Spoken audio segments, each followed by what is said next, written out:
and welcome to El Pozo Live. It is the final game of the season. We have got 20 games today in the Primera RFEF, and myself and Liam are here to cover them all going into the final game of the season. So we've got a lovely little 15-minute preamble to get through first, but Liam, I'll first by starting asking you, how you doing? Yeah, I'm very good. I'm just feeling a little bit exposed here, though, Nick. To be honest, because you, the consummate professional that you are, you're sitting on the fence, aren't you? You're there in your very nice jacket, and that's more like it. That's more like it. For a minute, I was thinking you weren't prepared to nail your clothes to anyone else. Can we apologise at this stage, at the very early stage of this broadcast, for the fact that I'm afraid, have had to sort of declare our preferences this evening, and we would like to apologise to all the other sides fighting relegation this evening. I'm afraid that we are probably going to be rooting this evening for Yeclano Deportivo in Group 2, and obviously Sexta Relegation Club in Grupo 1. And we're both going to be rooting for the other side, even if we're not wearing their shirts. So I apologise. There's some other teams that will survive. We will be delighted for them. But I'm afraid these are the two teams at the end of this evening we really, really want to see in Primera Federación next year, aren't they? Absolutely, yeah. I think obviously you can have your journalists who have to have that, sitting on the fence credits, but I think we both want to see these two, really unique clubs stay in the Primera, just so we can talk about them next year more than anything, and obviously go visit them once again too. So it's going to be a very interesting day though, because we've got obviously a champion to decide in Grupo 1, Liam, and we've also got the best part of 12 teams all vying to survive in this league as well, which is mad to think when you think it's the last game of the season. Obviously, there's some big games today. We'd love for you guys to get involved as well and drop us comments as they come in. We've already had Roland Steiger get in touch with us. He's saying he's hoping for a Marbella and Ryan Edwards to stay up, so less so for the Filiales, which is right. Yeah, absolutely there, Roland. Absolutely right. Yeah, we try and be impartial, but we're not impartial about Filiales, are we, really, Nick? We're not remotely impartial. Let them go. Let Barças let it go. Let Osasuna Promesas go. What a shame Betis Deportivo and Villarreal have survived. And yeah, I'm absolutely with you on that, Roland. I mean, Ryan Edwards, what a lovely guy he is, and Marbella, I'd love them to survive, but my concern is probably that they would survive at Yeclano Deportivo's expense. So if we can find a way for them to stay up and Yeclano Deportivo to stay up, then that's great. But good to have you on board. Yes, we've also had Luke Chambers here says that Vamos Marbella upcoming La Costa del Football needs this, which is an interesting new project that Luke Chambers is working on as well. So watch this space. I suppose just before we get into watching the games, I know, Liam, you've got, I think, is it Yeclano Deportivo against Intercity on your screen, haven't you? I've got Sestao River against Ponferradina on mine. I suppose double jeopardy on my screen, Liam. You're just watching to see if Yeclano survive, aren't you? Yeah, very much so. Absolutely. I mean, Intercity, I've noticed their lineup. They've lined up with Anthony Modeste, former Champions League player, Emiliano and Suet. I believe was he not the Copa Africa leading scorer? AFCON, yeah. AFCON, sorry, yeah. Well, I got the wrong way around. And also, of course, Locadia, famous for being a great DJ as well as not quite so successful as a footballer at Brighton, but once signed for £14 million. So what a trio that is. Scary from a Yeclano point of view. But of course, we know that Yeclano at the heart of defence have the magnificent Gabri Clemente. And yes, Tom Morgan, I will be mentioning Yeclano on a number of occasions this evening as I'm watching them and wearing their shirt. But ultimately, we will give plenty of coverage. And of course, we talked already a lot, haven't we, Nick, about the relegation battle, because there's so many sides involved. But to be honest, the biggest game, as you say, is the game that you're watching. It's the game between Sestao River Club, who need to get something to stay up, and Ponferradina, who need to win to just put that pressure on Cultural Leonese, who just in a point at home against Andorra. But if they get that point, it won't be really of any issue to Ponferradina how they get on against Sestao.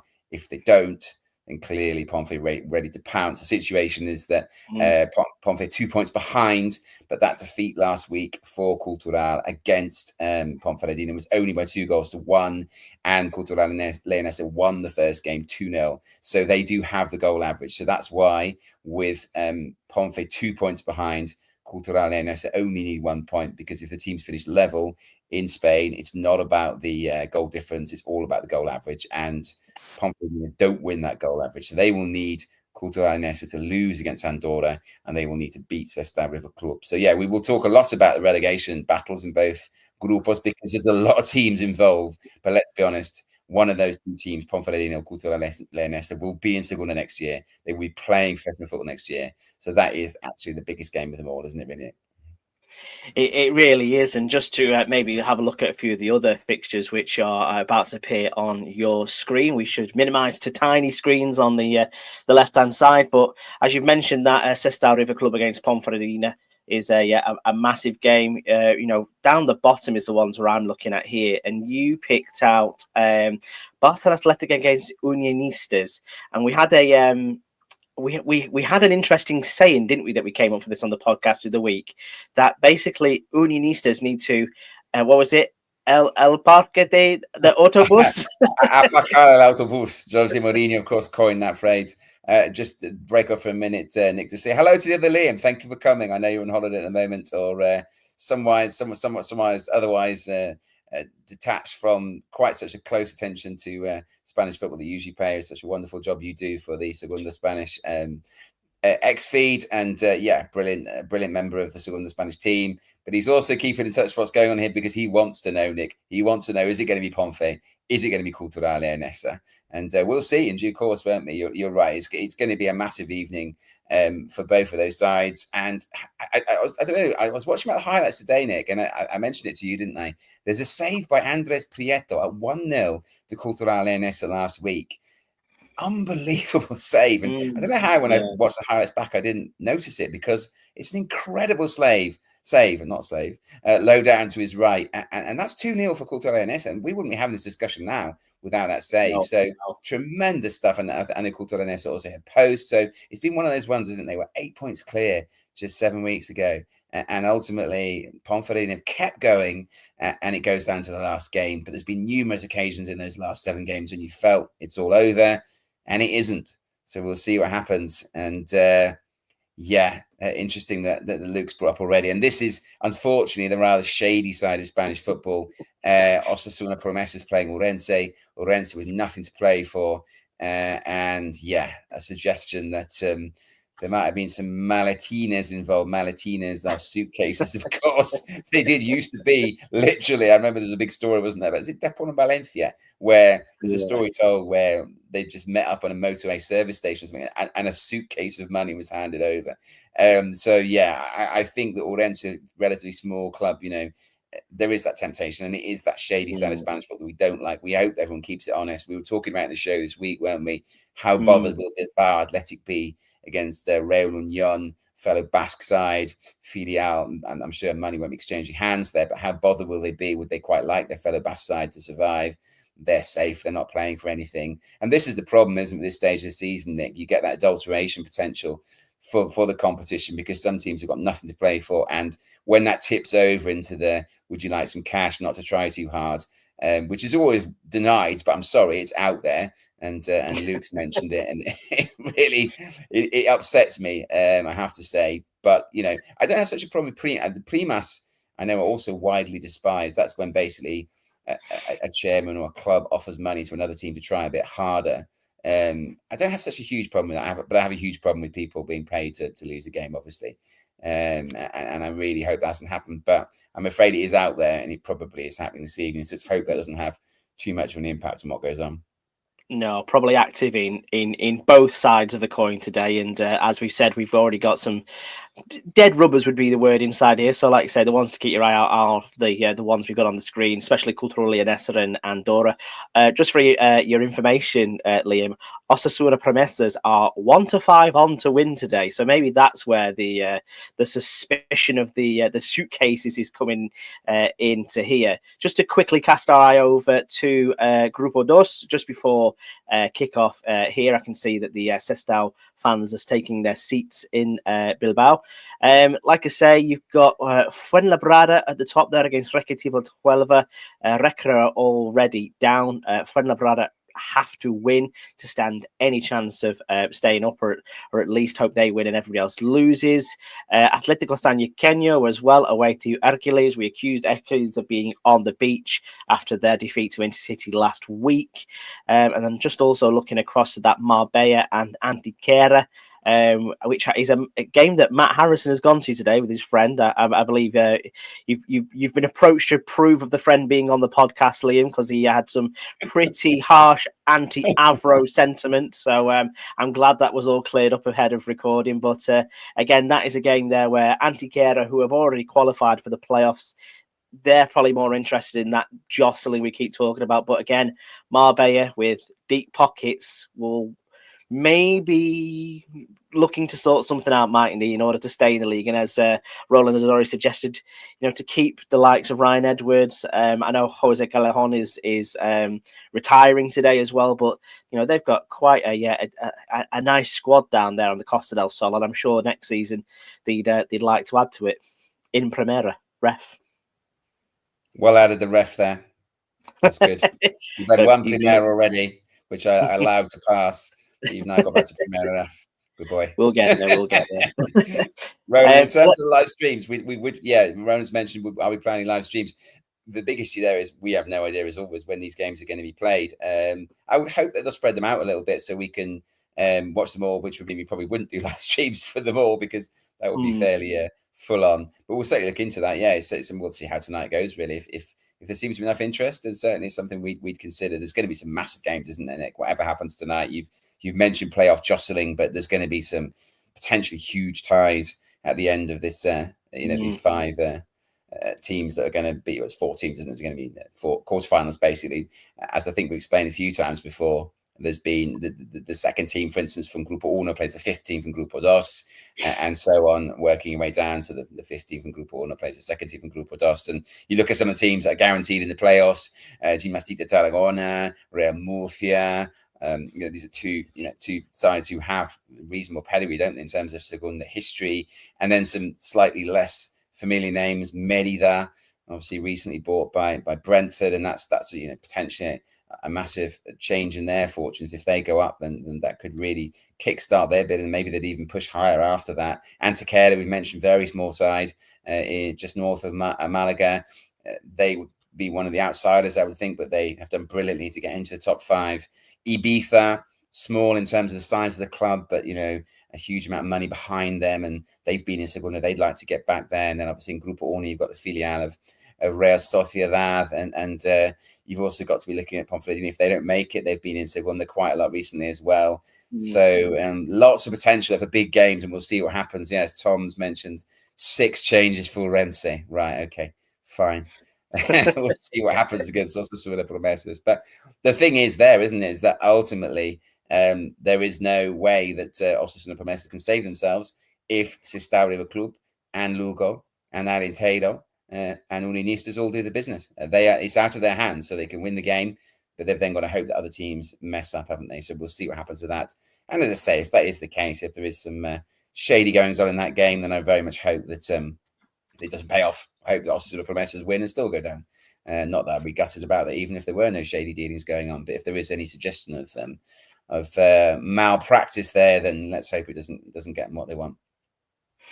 No, absolutely. Let's hope for a nice, clean afternoon of football, as we are just moments away from kickoff across the Primera RFEF. This just to confirm it, this is how the top of Grupo Uno is looking at the moment. Like you say, destiny is in Cultural's hands.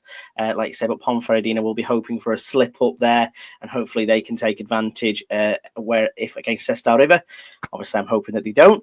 But like you say, the rest of the players have already been signed. No one can jump into here, even though you look at Celta Fortuna, only 3 points behind Gimnástica Tarragona, but that head-to-head comes into effect there. So again, it's all about where you finish in the playoffs for the sides in Grupo Uno. Just down at the bottom, a huge 7 clubs in the fight for survival here. We've already lost Gimnástica Segoviana and SDO Amorebieta. But everyone up from Barça Athletic to Arenteiro in 12th are still technically at risk of going down. And across to Grupo Dos. Listening. We're just told, like, yeah, thank you very much, Luke, honestly. It's just not the city, Nick. I mean, I know you've had that experience before with Luke. No, the head-to-head means Santa Fortuna, thank goodness, cannot make the playoffs. No, that like I say, all the filiales which are queuing up outside the playoffs now cannot make the playoffs, which is obviously wonderful news. I think the only filiales that is in the playoffs is Real Sociedad B. So again, the odds are in our favour that they don't get promoted to Segunda next year. Just quickly looking at Grupo Dos as the teams come out in Bilbao. Obviously, Ceuta are champions already. They are in the Spanish Segunda for next season. And then you've got Murcia, Ibiza, Antequera, Merida, like Liam has said. They're all going to be vying to see which places they finish in. And then down at the bottom of Grupo Dos, as we've said, it is mainly just the 5 teams here. So we've already lost Intercity and Recre, Fuenlabrada, Alcayano and Marbella have it all to do. And then Atlético Sanluqueño and Yeclano Deportivo still in danger. And as we just mentioned here, you can see that Villarreal B and Betis Deportivo are on 46 points and are within striking distance of Marbella. However, that head-to-head is in their favour as well through previous results. So, yeah, it's all ready to go, Liam. It absolutely is. Yep, they're all off underway, aren't they? I can see that they're playing in Yecla right now. Nice sunny evening in the Alicantino province, and that must be nice.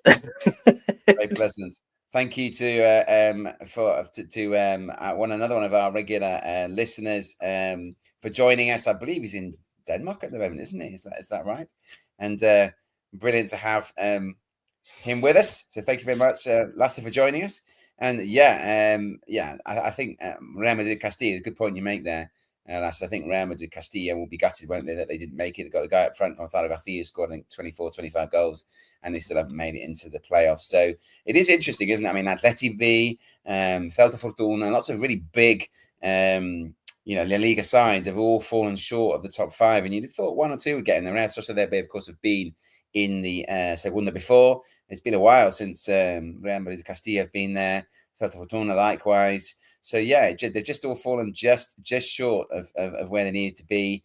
And I think, as we've said many times, that is for us to our advantage. We don't want to see them get any higher than Primera Federación, although, to be honest, in some ways, I'd like to wave them through and they can go up to Segunda. But then with my other Segunda Spanish hat on, I don't really want them Segunda either. So the easy solution is really just to sort out a Liga de Filiales, which many people in football have been calling for a number of years, and which continues to fall on deaf ears, Nick, doesn't it?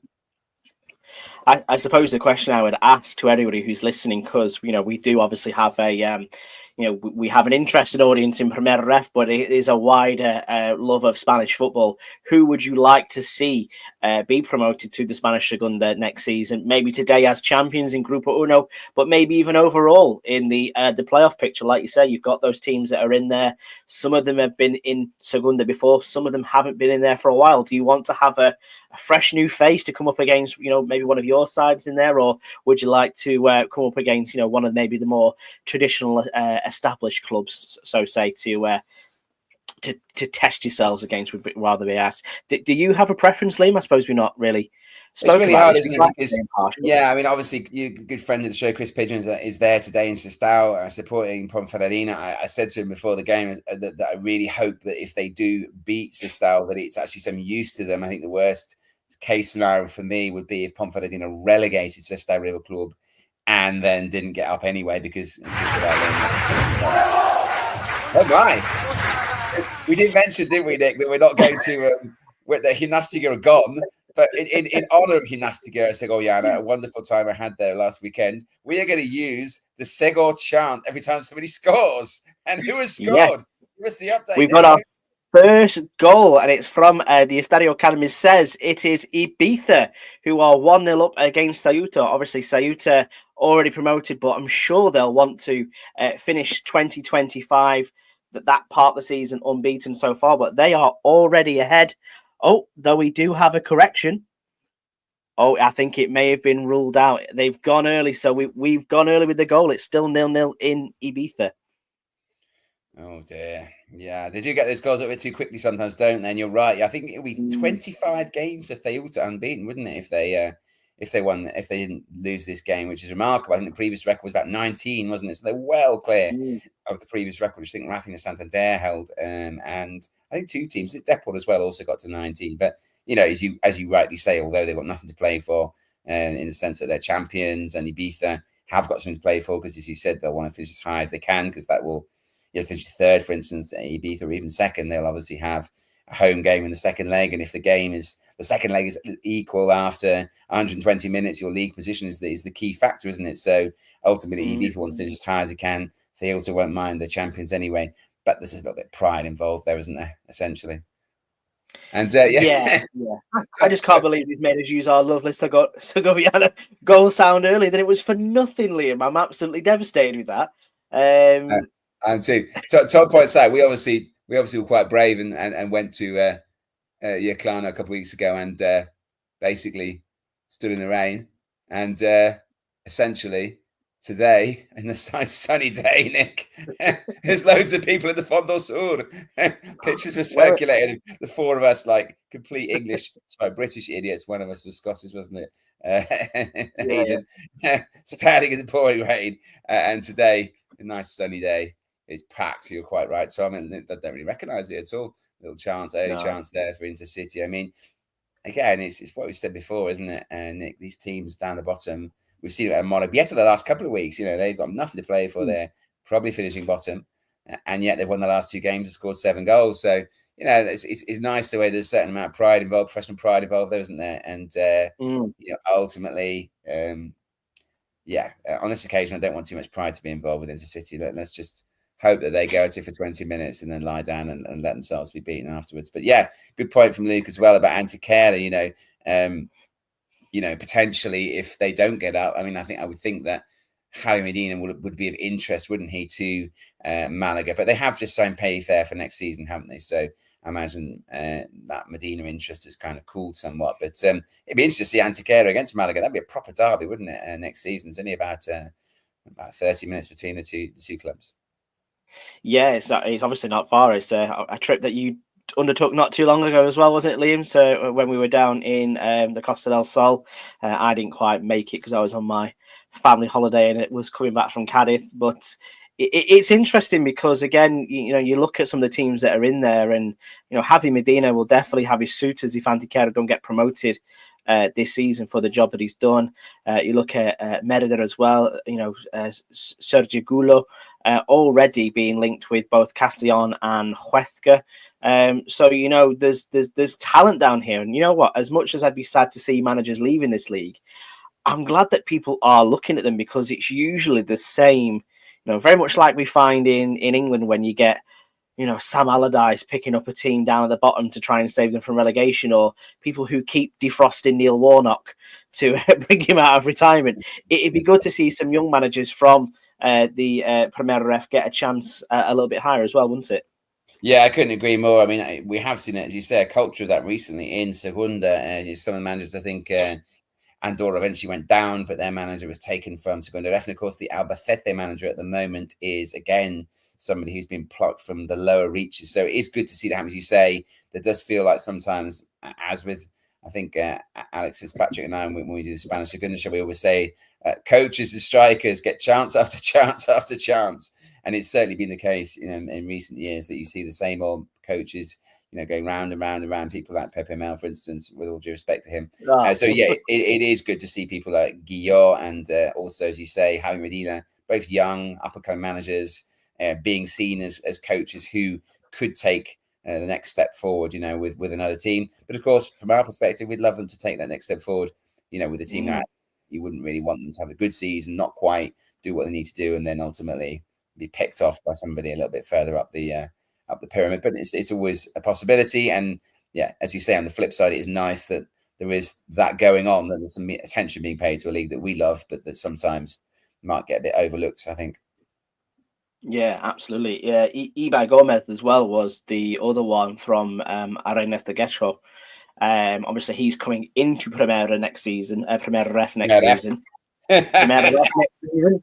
And but again, he's already one being looked at from the Spanish Segunda as well. So incredible first season for him in charge up there. Obviously, the former Athletic Club man, still only very young, 35 years old too. So it's more people are starting to, as you said, move away from the Pepe Mels and explore the horizons a bit, which I'm all for, which is the main thing. Very good. Yeah, I mean, interesting. We've mentioned, haven't we, on the show last year, was saying he's very disappointed that Recreativa de Huelva are going down, and we can only echo that sentiment. Really, it's really disappointing what's happened there. I feel like that club has really lost its way, hasn't in recent years, and so perennial struggles in terms of ownership. There was somebody who came in who clearly wasn't all he said he was, and then there was a big battle to essentially get the club back from him. I think that even the local government got involved in that process, but there's still debts to be paid. And I think it was about February when a new sort of ownership group came in, and everyone seemed quite positive about it. And then here we are in May, and a lot of the debts still haven't been paid, and a lot of question marks about whether they've actually got the money to pay those debts. And on the field, they've been a bit of a disaster this year. I think they've only won a couple of times, 3 times or something in 19 or something. So, it's great sadness for us as well that they've gone. I just hope things get sorted over the summer, don't you, Nick? Because at the moment it feels like it's a club in a really bad place. Yeah, and sometimes the history of it lends itself to that discussion, and whether they should be high. But I suppose in theory, this is sort of more of the same. Unfortunately, they've always kind of been the lesser known of that region, haven't they? Really, it's even back from when they were first established, and the initial team up sticks and all moved to Seville. So it's an interesting take, because for me, they've got such a glorious fan base down there as well. It's got all the amenities and facilities to be, a really big football club and a really successful football club, but it just doesn't seem to ever get traction.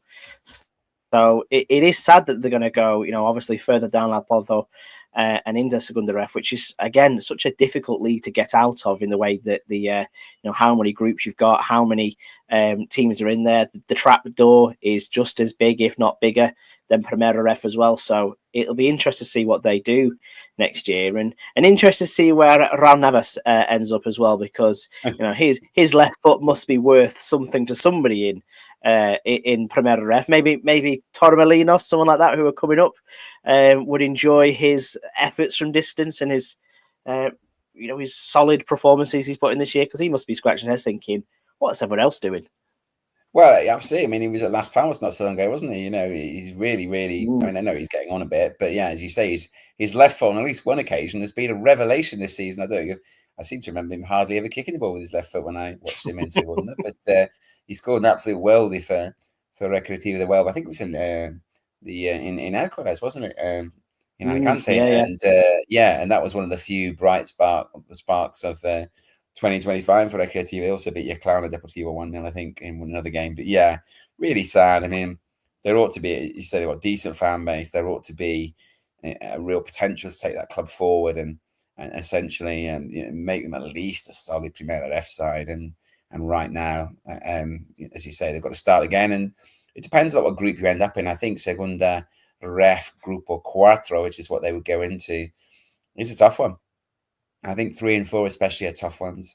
I think it'll be a question of how quickly they can rebound from that. And as I say, with all the off-pitch uncertainty can get sorted. So we seriously, after 15 minutes, Nick, got 20 games taking place and not a single goal. Well, I can press this button now. Well, I can press it for twice, because there is a goal. Firstly, at the Estadio Can Mitres, and I'm really hoping that is actually true this time, because we did it last time and the goal was disallowed. I've not quite caught up with it yet, but it's also reporting that there has been a goal in Bilbao for Ponferradina as well. So as things stand, I believe they are going joint top. However, it'll be joint top with Cultural equal on points, but Cultu will have the head-to-head. So even though they're winning, it is still in the hands of Cultural Leonessa. So yeah, all still to play for. I'm just going to wait for this goal to appear now because I don't know how far behind this screen is here that I'm watching. Well, I've had both those goals confirmed on my end, but I suspect we're using the same app as you, so we'll wait to see. But as you rightly say, the problem for the problem for Panfredino, of course, is that they don't basically depend on themselves, do they? As long as Cultural get a point against Andorra, they will go up. And what an amazing way to go up on goal average. I mean, I know that often the places in the playoff positions have been settled by goal average, but getting promoted to professional football and goal average, I think that's fairly rare because, of course, until we had Primera Federación, the champions didn't get promoted. So we had Segunda B until about 3 or 4 seasons ago. And, of course, that was 4 groups. And the champions essentially just got a slightly better hand, so to speak, in the playoffs. So there was no automatic promotion whatsoever. And I'm fairly sure in the last 3 or 4 seasons that Primera Federación's been around, nobody has been crowned champions by virtue of a better goal average, I'm sure. I think, actually, if Liam is still out there, if he's not still on a holiday, I think the other Liam might be the man, Nick, to work this one out. He's a whiz with stats. So, Liam, if you are still there with us, then ultimately, can you just let us know, basically? If but I'm fairly sure it's never happened. So it's a big moment for Cultural Leonesa if they do it. And you asked me earlier on, didn't you, Nick, as to who I favour? And it's hard, as I say, because Ponferrada have had quite a few seasons in Segunda. It's a slight feeling for me, although obviously for Chris's sake, I'd love them to get up. Ponferrada. That would be nice to see another team, a different team, having a crack at it. Cultural Leonesa are a really, really big team. And ultimately, I'd like to see them have a crack at Segunda, really. They've only had one, haven't you? Said in the show last week.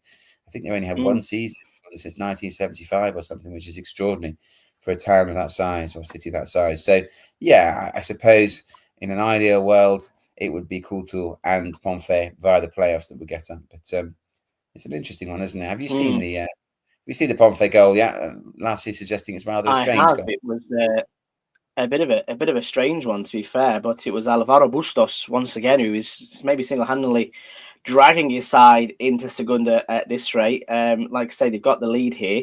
I suppose just to let you know as well, in terms of what this does down at the bottom, it drags Sestao River Club into the bottom 5, unfortunately, and it is Osasuna Promesas who come out at the time of speaking, to be fair.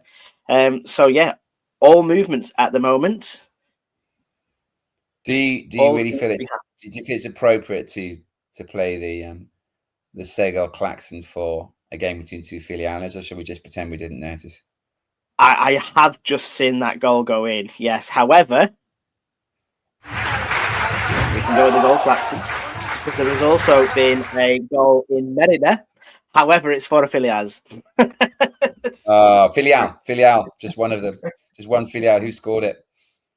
It is Athletic Bay who scored that one. I'll try and suss the name out for us. Well, it doesn't really bring they are making the playoffs anyway next, so who cares? No, absolutely. In answer to your earlier question, we are keeping an eye on the Segunda F playoffs. Teruel Numancia tonight, isn't it? I think it's one of the big games. Numancia's side that's played a lot higher up the pyramid than Segunda Ref, and actually, of course, the side that lost to the Eclano Deportivo in the Segunda Ref playoffs last season. So they've made it to the playoffs again. Teruel, of course, a side who qualified in 5th place and were playing Atletico Baleares, and it was 2-2 going into the closing stages of that game. And then Teruel scored 3 goals in injury time to win 5-2. So they obviously are the 5th place team playing against Numancia at home. Those 2 games are happening. Teruel Numancia is one, and the other one, of course, is Torrent against Talavera. And Torrent are also a 5th place side. I actually saw them on this season against Espanyol B, a real proper minnow, even at Segunda Ref level, I would suggest. Outskirts of Valencia, and another side that has, I believe, playing artificial turf. So another one of those teams coming up into Primera F, you'd have to find a solution to that problem because, as we've said several times in recent weeks, Primera F sides can't play on artificial surfaces, and of course that's an issue that we have to deal with. And thank you, Liam. Grupo Dos was won by Amorebieta ahead of Eldense in 2023 on head-to-head. So as usual, ignore everything I say. Thank you, Liam, for correcting me on that front. It has happened before. It may happen tonight if things stay as they are, because at the moment, Cultural Nessa will finish ahead of Ponferradina on head-to-head. Who's that goal?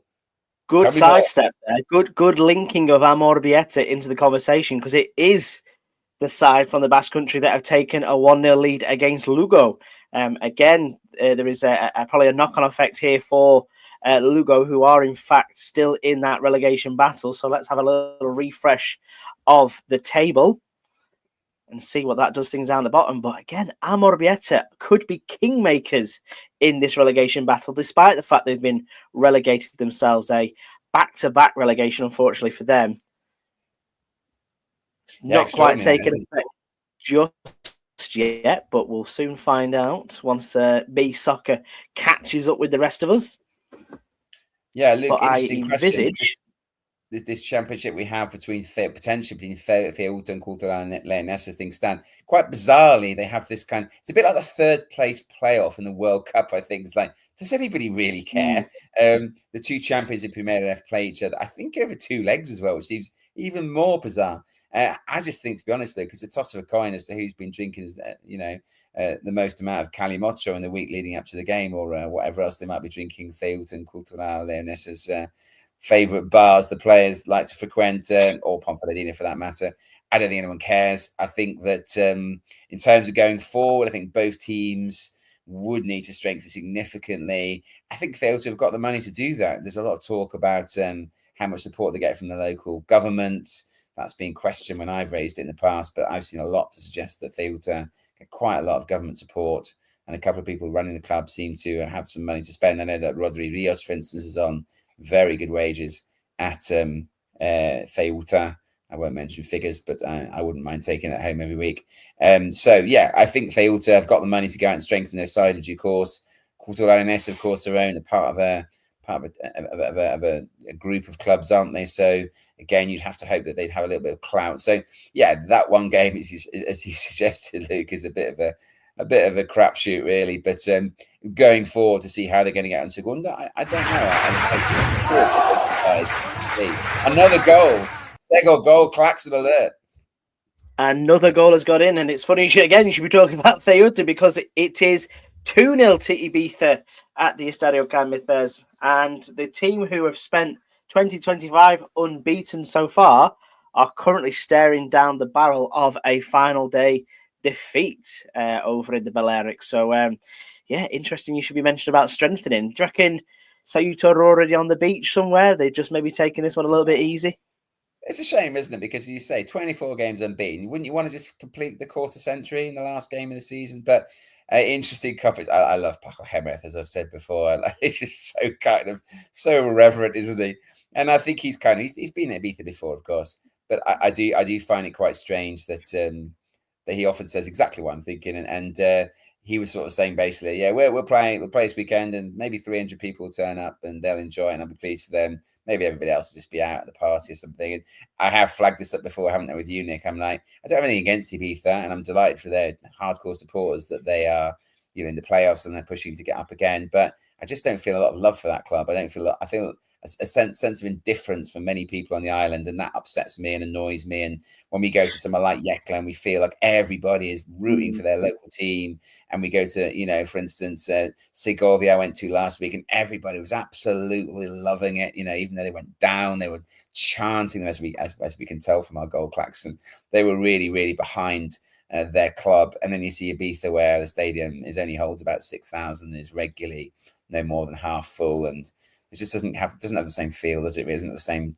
I just feel like they're not a club and they've got a big money man behind them. So it's not a club I warm to, I have to be honest. But ultimately, it's good for their fans that they're winning to them. But yeah, and I think the potential is there for them to be like that, because we can't claim that they can't be well supported, because then we look at the shoe on the other foot, and I know Mallorca is a bigger island, but an island nonetheless, and they managed to get fantastic crowds into their stadium. So it'd be interesting to see what happens in there in the long term, to be fair, because if they can get up to the Spanish Segunda once again and stay there, then maybe that will galvanise the interest for them. But at the moment, like I say, it's Paco Gémez's men who are up to second now in Grupo Dos, and as we've alluded to, what that means is that they will play 5th place in Grupo Uno in the playoffs, and at the moment, that is Gimnàstic de Tarragona.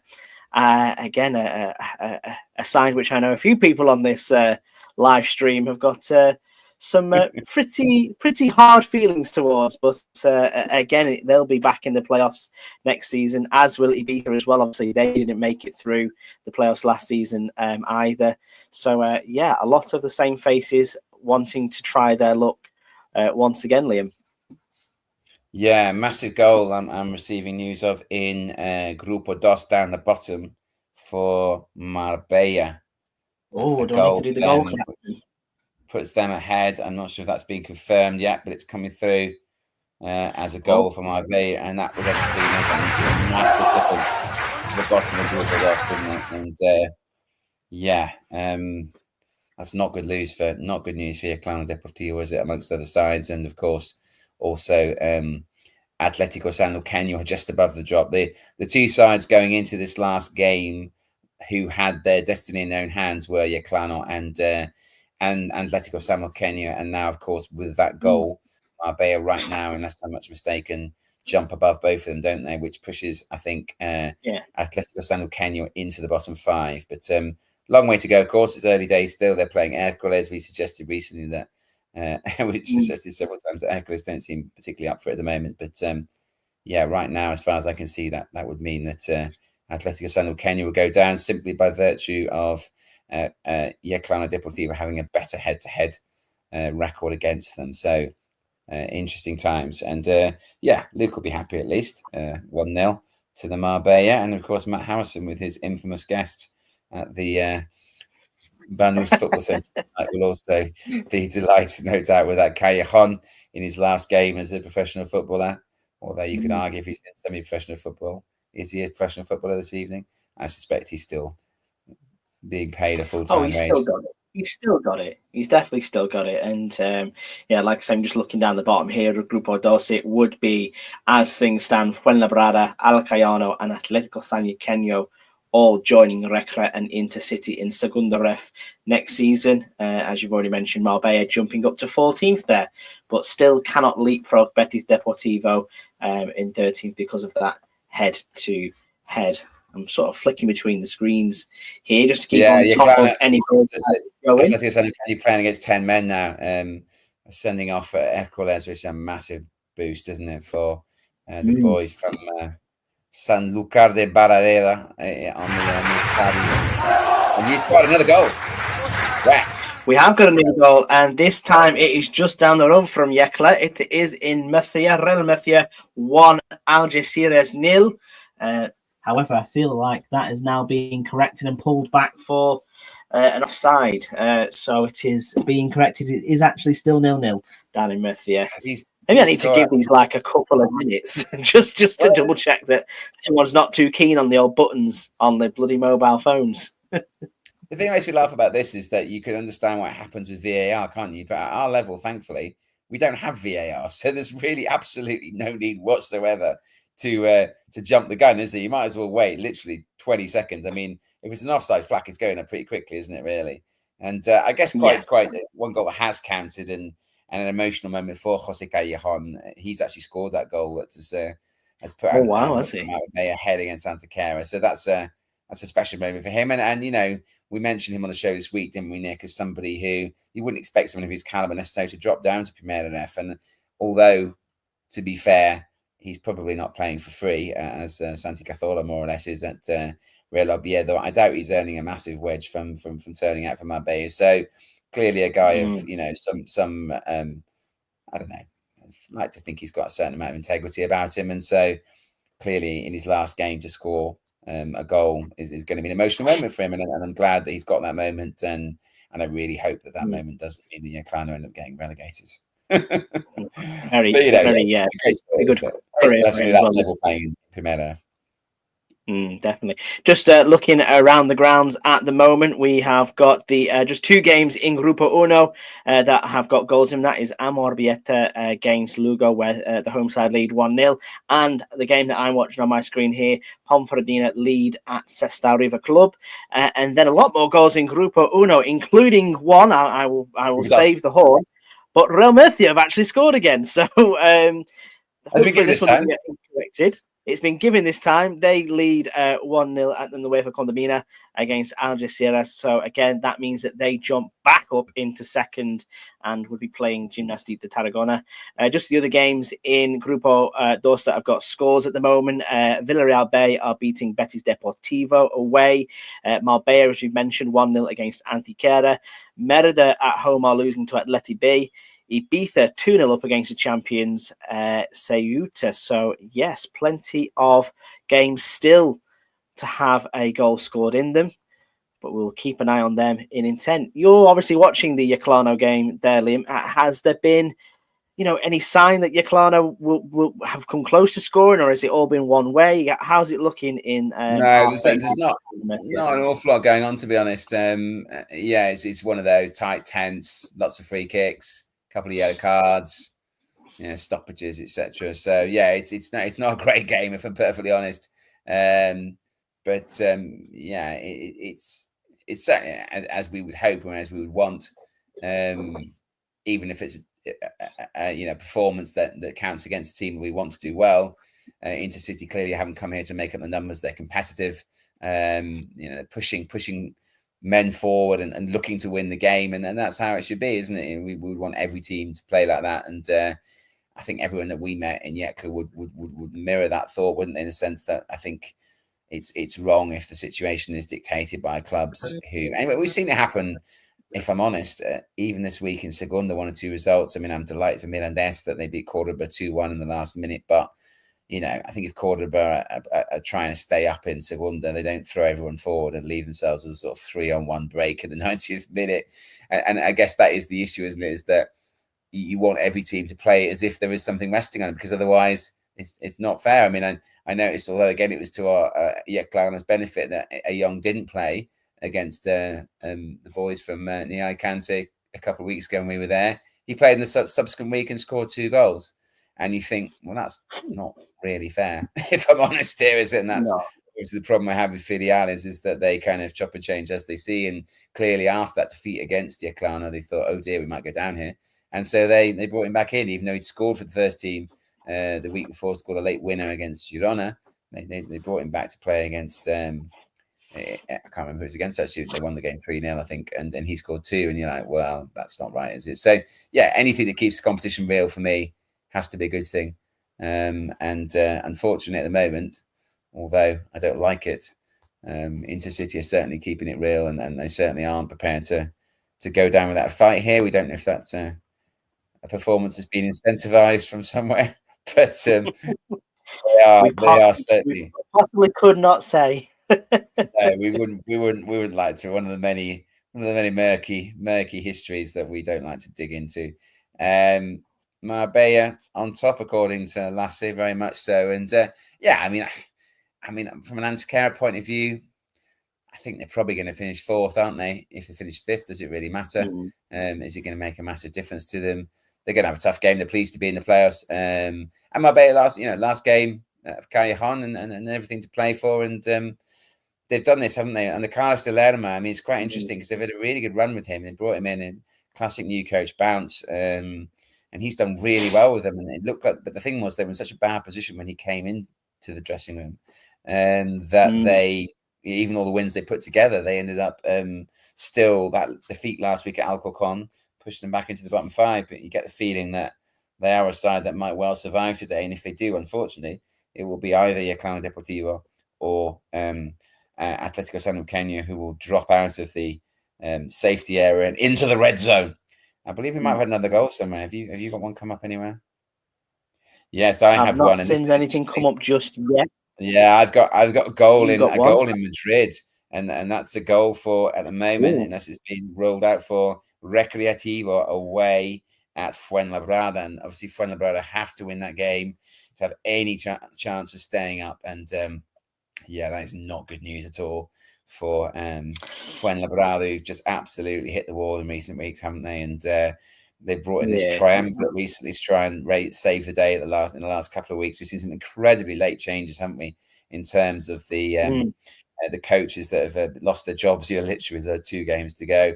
But this hasn't worked, has it? They got thumped by Real Madrid Castilla last week, and they're now losing against a side that's already been relegated. So you did mention that on the show this week, I think, didn't you, Nick, that they might go there and see that Fuenla are in a very bad place and smell blood maybe, and aim to just end the season by pride, exactly that, and certainly in the way things are looking at the moment, that's what they're doing, and that's pushed Fuenlabrada very, very close to the drop, hasn't it?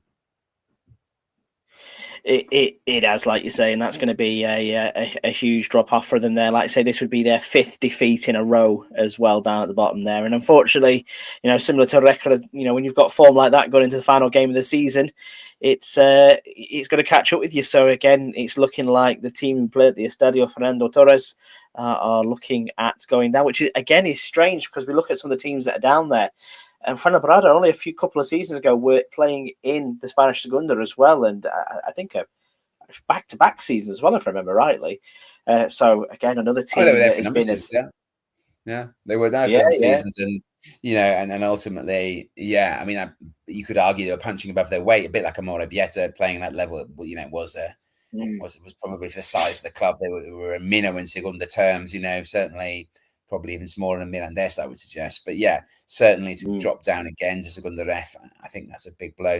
Tom, good point from Antequera in terms of Antequera's form.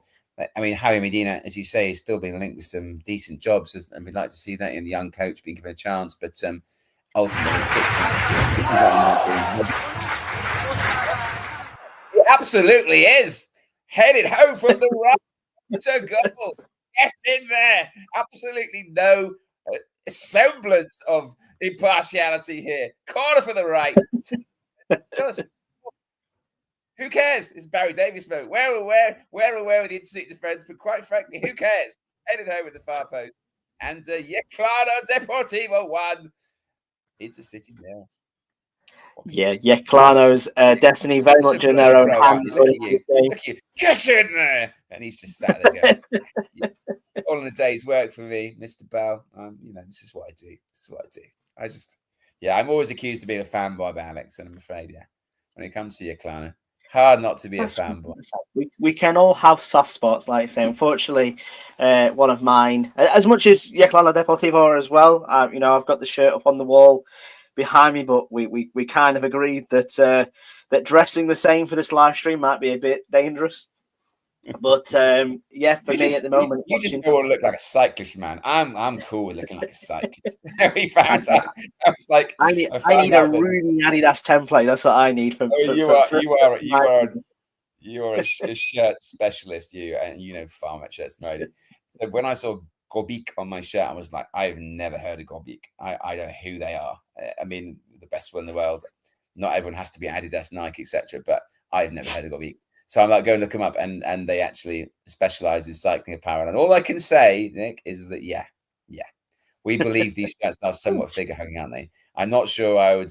Well, I probably would feel more comfortable out on my bike wearing this shirt than wandering around the suburbs of Manchester, as I have been today, getting all sorts of quizzical looks. But it's a definite cycle kind of cut, isn't it? Whereas your Adidas shirt, which of course I also possess, is a beautiful shirt. It cannot be denied. And please, Sister Real Club, please do something in the second half to turn things around. I was going to ask you this as well, obviously, slightly, and I don't want to upset them because obviously we've got quite a few, good friendships with Cultural fans, and obviously they've been top of the league since Jornada Uno. Which again is quite the feat to have been top spot all season, and it may be jeopardised in the last game of the season. But looking at their last 5 games, that 1 win in 5, 3 defeats and 1 draw, it's not really promotion form, is it? And I suppose the argument said we did the hard part at the beginning of the season, but they seem to be dragging themselves across the line. That being said, Liam, where's my goal klaxon? I need my goal klaxon. Get that goal klaxon out. Get that goal klaxon out. We have got 2 goals in Grupo Uno, but the goal klaxon will first and foremost start in the city of Leon. It is Cultural Leonesa 1, Andorra 0, and they are currently heading. It's not. They've gone early again. I've got to stop falling with this, Liam. Oh no! It's gone early. It is 0-0 in Leon. I'll wait for my second goal. My second goal is in Tarragona, Gimnàstic de Tarragona 1-0 up against Arentero. So again, not great for Arentero, I believe, but I think they might just have enough in the bank to avoid dropping into relegation zone. And yes, Gimnàstic de Tarragona could find themselves leapfrogging Andorra into that 4th place if things stay as they are. Andorra, can they? Right. I thought they had to finish 5th, so no, that's fine. Yeah, I mean, I have to say, I absolutely take your point, Nick, and it'd be interesting. Tom gave us a stat of 6 wins out of 19 for Antequera since the start of 2025. Tom, if you got time and you want to take your eye, I don't want you to take your eyes off the Clowna Deportivo game, but it'd be interesting to know how many games Cultural Leonesa have won in 2025. Not many more, I would suggest. They really have had a very poor last couple of months, and it is a really good point you make there, Nick. Do they really deserve to go up? You know, can you really feel like with a team that's won once in the last 5 games, is that a record that deserves promotion? But yeah, as you rightly say, they've done much. The bottom line is they've got more points than the teams beneath them. If it's been a rather inconsistently accrued set of points, then so be it. But yeah, there's so many near misses in these last few weeks. Do we have another goal that matters? Not that matters, but 2 goals down in Grupo Dos. Sevilla Athletic are currently leading Alcorcon at home by 1-0. But there is a 3rd goal in the island of Ibiza, and it's gone Paco Gémez' men's way. It is a routing for the champions so far, 3-0 before half time. Why couldn't they do that last week against Yaclano? That's incredible. The goals are raining in. They are. And yeah, that's incredible, isn't it? And we've always said Paco Gémez, what a great. I mean, this is a problem for me, Nick, with Ibiza, is that I don't really like that. I don't really get a good feeling about that club. But Paco Gémez, if you like attacking football, this is a man you just can't take your eyes off. I mean, he's got a tradition of it. I mean, he was there before Ibiza in Segunda, and you know, he's one of those you score 3, we score 4, isn't he? Kind of people, you know. And he's so entertaining, his press conferences. He's one of those, you know. You'd watch his press conference every week, and so many of them just trot out the same old dull platitudes, don't they? And ultimately, no, not Paco Gémez. He swears a lot. He just is generally sort of completely says what the man is saying. And we have another goal. Should we not another one? We have got another goal. It is not in Ibiza. However, there is one that maybe affects Ibiza in Grupo Dos. It's showing me at the minute that Algeciras have equalised against Real Murcia at the Nueva Condomina. However, at the top of Grupo Uno, Cultural Leonesa are winning 1-0 against Andorra now. Like I said, I look for confirmation of the goal scorer, but it does look as if that goal does stand. So the league leaders, who, as we've just been saying, haven't won in 5 Luis games. Chacon is the man. Luis Chacon. Yeah, who was one of the players of the week last week out or the week before. Yeah, he was so, yes, brilliant. Many goals now, goals. He got loads of goals at Alan Taylor last season, and one of those ones we talked about said on the season, didn't we? How, you know, someone like Alan Taylor, obviously we've already seen Adri Fuentes leave Tarazona and go to Córdoba. One of these players who essentially is not going to be able to stay at a club because they only give him a 1-year contract, and you know, ultimately when he does well, he's going to go elsewhere. And Chacon was like, I think he was at Racing Club de Ferrol, Nick, and didn't quite get in there, so went to Alan Taylor. A lot of talk about him going to Deportivo La Coruña at one stage, but that didn't come to anything. I think Deportivo kind of went, we want him, and Alan Taylor were like, well, pay his release clause then, and Depor were like, well, we don't really want to. And Alan Taylor were like, well, you're not having him then. Basically, that's how it went. That was my understanding of it. Which I think is cool. Like, you know, just because you're a big club, get stuffed, pay the release clause or go away. So they didn't. And he didn't go there. And he went to Cultural Leonesa and suddenly he's gone brilliantly. Wow, goals raiding him. My phone is just buzzing, and unfortunately one of them's a filial. They are raining in as we come into the final 5 minutes of the half. 1 goal in Grupo Uno. Real Sociedad B currently lead against Celta Fortuna 1-0 in San Sebastian, and Fuenlabrada giving themselves a slight chance of survival by going level with Recreativo de Huelva at the Estadio Fernando Torres. So plenty of goals now going in around all the grounds. I'm trying to refresh the table here. I think B Soccer's having a moment trying to figure out what's too many things is happening at once for us to be able to update it. Yeah, I bet. Yeah, too many goals happen at the same time. To be fair, like we were going to show a moving table of the one that we had shown earlier. I'll be honest with you, Liam. I've tried moving it around several times. I cannot keep on top of it to amend it. So we may have to just tell the people what is going on in those respective leagues. It's very near half time, so we could maybe have a pause. Maybe I'll just talk incessantly, like, as you know, I'm quite good at that. And you can have a couple of minutes just to get things sorted in a minute. But yeah, Fuenlabrada, that's a crucial goal for them, isn't it? Just for the break. They need help. And if Fuenlabrada don't think a win on its own is enough, they need other teams to slip up. This win at the moment, as it stands for Yeclano Deportivo, obviously makes them safe. I mean, Atletico San Lucan will be kicking themselves if they can't do anything with this situation. That they were playing against a team with nothing to play for, and essentially playing against 10 men. I mean, they really ought to be able to get a win there, oughtn't they? But ultimately, the only side down the bottom winning at the moment is the Yeclano Deportivo. 2 minutes of added time in the Constitucion. Plenty going on there today, apparently. Both sets of supporters. There's 2 supporters groups, isn't there? The younger ones, the Alianza Solonera, who stand today in a nice sunny day out in the open. They weren't so keen on it when we were there, were they, Nick? I noticed. They tried it for 20 minutes and then they went and hit the main stand.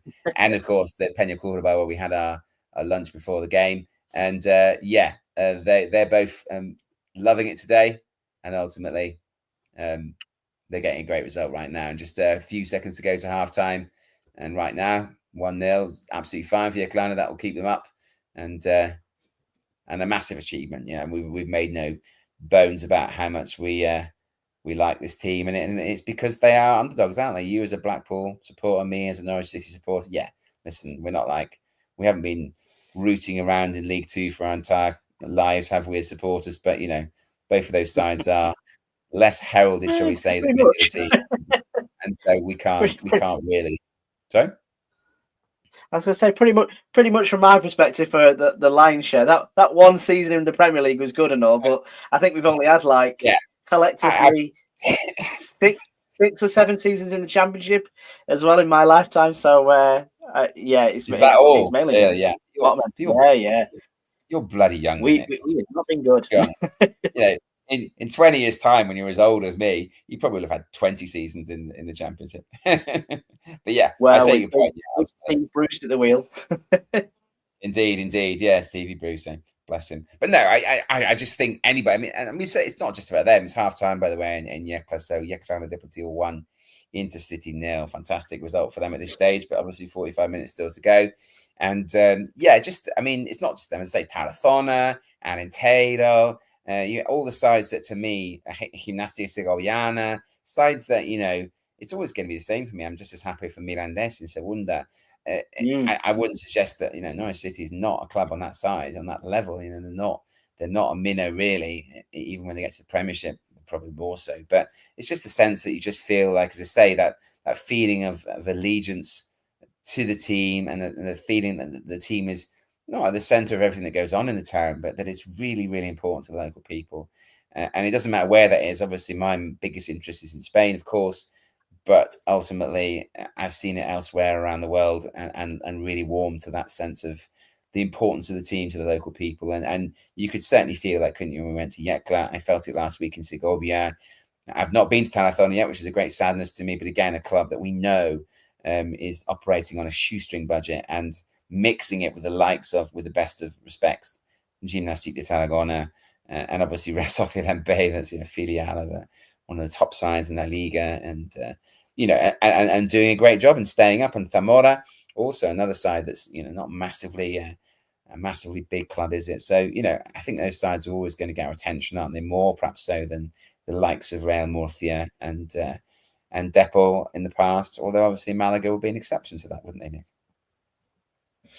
Yes, definitely. Like you say, when Malaga were down in the league last season, it was always interesting to see some of the teams were coming up against and the variety that you had in that league as well. You know, I look back to the fact that we were playing against the likes of Gimnastic de Tarragona in the playoffs, but one of the first games of the season was away at Linares Deportivo, who obviously were not a massive club back in the day, but were playing quite high up the pyramid once upon a time, but still a small town club in the wilds of Andalusia, really, compared to far away from anything. Very similar to Yekla, I believe, in that way.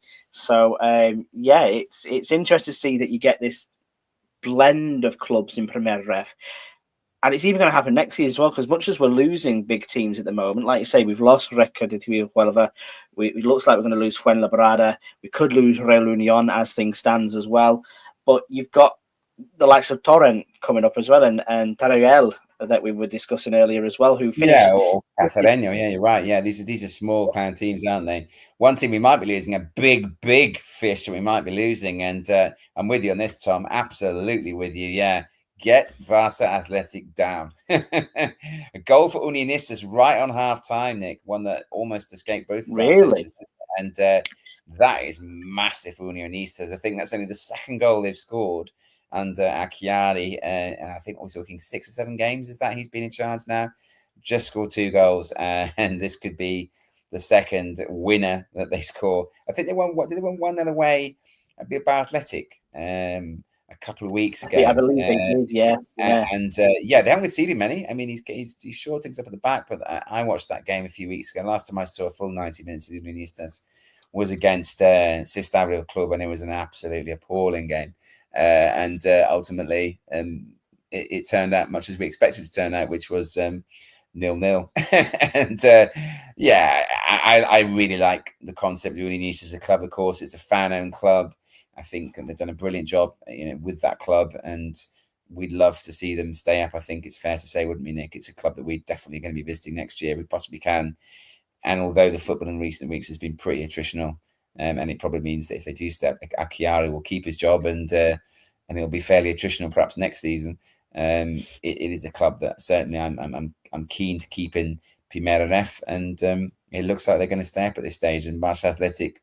Yeah, well, as with all Filianes, I'm not going to shed any tears. Although I know that Alex Fitzpatrick from the Segunda Spanish show has suddenly realised that perhaps that won't be such a good thing, because his local team Andratx plays in Segunda Federación Grupo 3, and of course that is the group to which Barça Athletic will be relegated, and you can be absolutely sure they'll bounce straight back again. But let them deal with the humiliation of playing 4th tier football for at least one season. I don't think they've been down there for about 20 years. So that would be good for them, won't it? And right now they were all staring down the barrel, weren't they, before this particular situation, because they needed to win and hope other results went in their favour, and conceding that goal just for half time. I think they're pretty much down, aren't they, unless they have an amazing second half. Well, I think the thing, especially with Unionistas from a perspective, they are certainly not parking the bus if they are going to try and win this game. They've kind of maybe moved away from that little game plan that they were going to be playing with. But even from Barça Athletic, I was just thinking then, in terms of, would that put them down at the same level as Real Madrid, say? I can't quite remember where Real Madrid played. I think it would, because they did, or could Real Madrid? I think Real Madrid they played in a. Did they play in a promotion game or a relegation game? Yeah, I think they played in a relegation game to survive in Segunda RFEF. So they would. You're right. They would be at the same level as Real. I think they won that against Navalcarnero. So I think that was it against Benevento. I think they've won it anyway. I think they've stayed up. So yeah, it would be the same level. Roman, lovely to hear from you. I presume you're at the game. You're not at the game, Roman, are you? You're not in Leon tonight, I think so. Yeah, he was in America. And come on, cool too. Yeah, thank you for all the support of what we're doing, Roman. It's been great to hear from you over the course of the last few months. And much as we'd love Chris to have a good night in Sestao, and for Pompey to have a good result. We are obviously delighted for you that things seem to be going your way. I just hope, as we said before, that if Pompey are going to win that game, well, I hope now that Coulter are winning, Pompey perhaps down tools a little bit and lets Sestao back into it. What do you reckon, Nick? You haven't mentioned that game at all. Have you been able to watch it at all, or is it one of those where you've been trying to get those graphics sorted and have only had? I'm currently trying to knock the tables together here to my best endeavours. But yeah, it is. I've been watching the Sestao Ponferradina game out of the corner of my eye. I'm seeing. I'll let you get back to the tables. I've just seen Matt Rains has joined us. Amigos indeed. You go back to the tables, and I'll just talk my usual pile of rubbish for at least the next couple of minutes to buy you some time. Thank you, Matt Rains, for joining us. Segunda show royalty. All we need now is Alex Fitzpatrick as well, and we'll be sorted. But yes, splendid stuff. And yes, Tom, I totally agree with you. How dare Alan Godoy, one of my least favourite footballers in Spanish football, leave El Dense to go and play for Barça Athletic. That hasn't worked out all that well. I mean, I've not seen a lot of Barça Athletic, but what I have seen, they seem to be brilliant going forward, but absolutely shocking at the back. So if they weren't a filial, I'd be quite up for them doing well. But because they're a filial, full of goals, aren't they?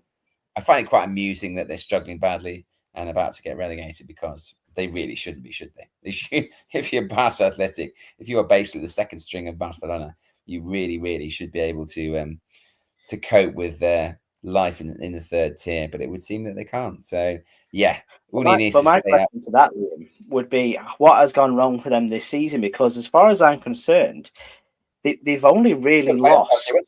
They were playoffs last year. Yeah. They lost a quarter last year in the playoffs, didn't they? Yeah, you're right. Yeah. I have no idea. As you know well, Nick, you share my sentiment. I pay very little attention to what's going on in any filial, and Barça Athletic is no exception. But you're right, the spectacular drop-off in form. And I just, you would think there'd be a fairly consistent, standard of player there, wouldn't you, really? I mean, they've had players in that squad. And even signing Godoy, I mean, that ought to have worked out for them. Godoy, to be fair to him, much as I dislike him for his ball shenanigans against Malaga last year, which rebounded spectacularly in his face. He's a proven goal scorer at Primera RFEF level, and signing him ought to have sorted them out, but it hasn't sorted them out. And I must admit, I expect them to go out tonight and blow Unionistas away, and yet they're losing. So even when it's come to the crunch, but do we come back to the same issue again here, Nick, where they're not really that fussed? Is there not a sense that, is it really damaging my career? Not really. And the general scheme of things in terms of the patterns of play and their own individual performances are perhaps more important than the collective effort. And you can't be in that sort of trouble, can you, with a squad of players who are as talented as Barça Athletic have, unless there's got to be some serious doubts about your psychology and your mental approach to the games. And I think it's cost them badly this year, Yeah, it seems to not be working in their favour at all, really. I think, like say, I'm trying to recall the squad they had last year, and I'm going to suggest that they've maybe only lost one or two players. One of them being Pau Victor, and obviously the goals he scored last season on loan from Girona. Obviously, he's gone on to becoming the first team rather controversially. But aside from that, they're still working with the same nucleus of players that they had last year. So they were that close to beating Cordoba as well, as you've mentioned on the pod a couple of times. There was just that moment of madness at the Estadio Arcangel that basically saw them mess up. So, yeah, it's interesting. I just cannot put my finger on why it's gone so badly for them.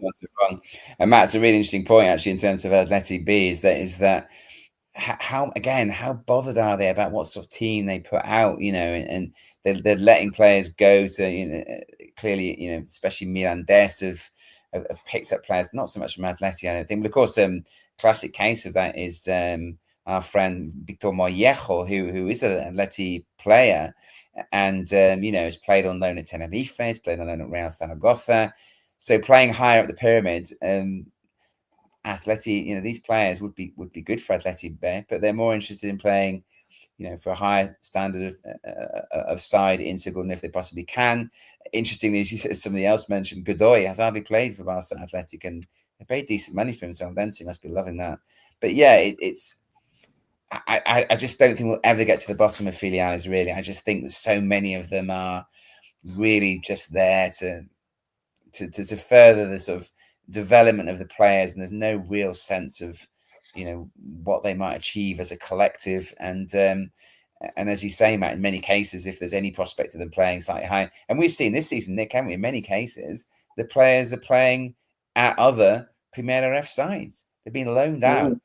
They can't get in their own, filial side at the big club, so they go and play for another side in the same league, and that just says to me a kind of a luxury of riches. But with that luxury of riches, how is it possible that we could potentially lose in Grupo Uno both Osasuna Promesas and also Barça Athletic, and realistically, Villarreal B and Betis Deportivo only just escaped, haven't they? So yeah, you'd expect them to be pushing, and only one filial in the top 10, which is brilliant news with my other hat on as far as Segunda is concerned. But you would think with that depth of talent, they really ought to be making the playoffs. And maybe Matt's point is a good one, that there are some players who are kind of in between first team standard and filial standard, and they all go elsewhere. So the filial is probably almost like not quite a C team, but quite close to a C team, because if you're not getting on the bench in this day and age when there's 8 or 10 players on the bench, isn't it? Then you probably are a B team player. And so effectively, if these players are disappearing out on loan to other Segunda sides, and there are certainly some that are at Segunda sides, that means that perhaps the team that we're watching on a weekly basis is actually more a C team, and that perhaps explains why they're not exactly dominating the higher positions in the table. No, I think that's exactly it. I think we're just looking at. I suppose I don't want to say a lot of them are coming through to the first teams, are they? But similar to when we talk about people look at the managers before, people are getting the chances to pick up these players and maybe take them to that level higher, as has been mentioned. I look at Malaga, for example, and you see Joaquin Gabilondo has been brought in from Real Sociedad B. You look at Carlos Puga, brought in from Athletic B. They're getting the chances, in that middle section, aren't they? But I suppose as well, there's a few of them that are breaking through to their first teams nowadays. You look at Raquelme at Atletico Madrid a few years ago. Yeah, he was on loan at Mirandes, but he was also playing in Primera or maybe even Segunda RF for Athletic B at one point. That's the case, isn't it? Simeone's son was playing Tercera RF. He was certainly playing no higher in Segunda RF, and he went to Zaragoza, and everybody was like, that's a massive step up. And he did well at Zaragoza, but he was still a young man. And then I think he went to Alaves, and now he's a regular in the Athletic first team. So yeah, maybe that's it. Maybe that, but that's what annoys me, is that I feel like a lot of the big clubs don't really trust their B teams, the standard of the B team football. They don't trust it enough to play their best players in it. They would rather load them, and understandably, they're going to try and load them up as high up the pyramid as they can. But then why are they even in Primera F in the first place? If it's really kind of like only for the also rans, then let them go and play in a league on their own. I just don't understand. And as I said before, the potential adulteration of the competition. I'm not just saying that's about filiales. I mean, as I said, I think Cordoba, last week didn't perhaps. I'm not saying didn't try, but they obviously had a different attitude, because they're neither going down and playing a side like Mirandes, who are desperate to make the very least the playoffs and maybe even the automatic promotion. There are going to be different levels of, I don't know, commitment to that game, perhaps, unless you can't help it, can you? I wouldn't have thought. But, ultimately, you see teams like Villarreal, as I say, bringing a young back in when they're in a situation where Villarreal might get relegated. Well, that situation doesn't arise if you just keep them in their own league and keep them away from it. If they're really not that bothered about player development in terms of what they might achieve playing for a filial, then let them go and play against each other, and let's have more teams. Let's have a smaller. Let's not have 5. I mean, because the reason why we have all these teams getting relegated as well, isn't it, Nick, is because there's 5 divisions below it. If we kicked out all the filiales, we'd probably only have 3 divisions below it. I mean, I still find it very hard to accept that 5 teams out of 20 get relegated. That's brutal. Absolutely, it's brutal. A big trapdoor. Like even now, when I'm putting these tables together, you're looking at some of the teams that are in danger and going, well, at the start of the day, some teams that were in 12th could have still been relegated. And you think that's in Segunda RF, it's 6, isn't it? Potentially, it's 18 teams in the 5 Segunda RF groups, and 6 can go down. 5 go down, and then 4 of the 5 teams that finish in 12th place end up playing against each other to survive. It's like that's insane. Like 30, potentially 33%, or a third of the teams getting relegated, and 5 of them playing the playoffs. you got like 4 or 5 teams, only 4 or 5 teams actually in mid-table. And if you got rid of all the filiales, you could have obviously ultimately fewer. Primera RF could be, I don't know, 2 or 3 groups instead, and then you could have slightly bigger groups, and you wouldn't have to you have to relegate all these teams from Primera RF because there are 5 groups. All the champions are expected to go up, and obviously 1 through the playoffs. So yeah, just get them out. I mean, I know we've said it many times before, and many people agree with us on this. So your work of art is complete. Just as the second half kicks off, just before we get going again, here we have it. This is how it looks. Just before it's all about to change again. It's taking, I don't know if it's because I'm running the live stream as well. The whole computer's just got a bit slow, but yeah, we're there now. We've got an up-to-date view just as about to kick off the second half. As you can see at the moment, Cultural Leonesa are going up as champions. They've got that 2-point gap back on Ponferradina. Both teams winning as things stand. Real Sociedad B winning, also staying in third, which means they'll play decide who finishes fourth in the Grupo Dos. Andorra currently losing, but all they can do is they can't be caught by anyone. To be fair, it's fourth or above for them. Gimnastic de Tarragona on level points. However, the head-to-head is in favour of the away side in Leon, and all those teams underneath them haven't moved at all. Obviously, Salta Fortuna losing, Zamora Tarazona drawing, I believe, and Bilbao Athletic drawing as well. Let's see if we can bring up down the bottom end of the table now. I have a bit of trepidation about this because I haven't worked it out for myself. I'm not sure I'm going to like this. Interesting from Tom. I take your point. Yeah, more relegation places means less pointless games. It's a very good point. I just feel like in an age where you become a hero and then you become a zero so very, very quickly, I find it hard to cope with the idea that you could go from being a playoff chasing side to essentially relegation side. Before I get into the table in front of me, I'm just watching the antics on the screen in Sestao, and all the Ponferradina players are having to remove rolls of toilet paper from the stand behind them that's been chucked onto the pitch, and that have been chucked to the goalkeeper as well. And he seems to be enjoying it. To be fair to him, it does Prieto, but this is slightly unusual for Sestao, who need to obviously win to stay up now.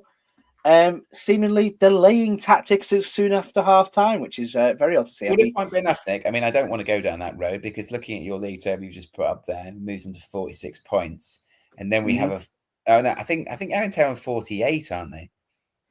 Well, I think Arentel are 2 points better off than that. So, but I'm fairly sure they started the day Arentel on 48, so they would still be on 40 or 49 actually. Like that. But anyway, I've thought there. The point being that Real Union, with a point, I don't know it becomes a mini league, doesn't it, between Lugo, Osasuna Promesas, and Sestao River Club, and I have to say I don't know what that mini league is.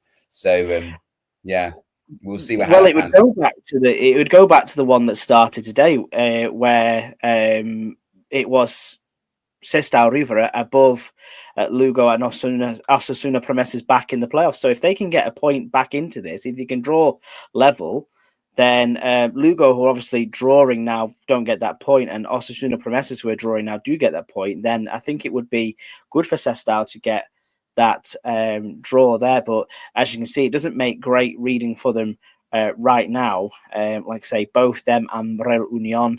I think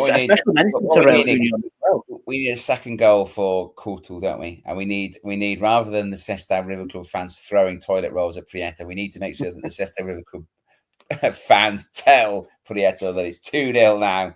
Don't bother. Down tools. You're not going up. You're in the playoffs. Let us score an equaliser. That's what we need. Yeah, well, all the security's behind there now to hopefully prevent that from happening again. As I was just saying, a special mention to Real Union fans. They've taken 7 coaches to La Mesma for that away game at Bilbao Athletic, and at the minute they're seeing a 0-0 draw. If they could snatch a win there, that would make things really, really interesting for them.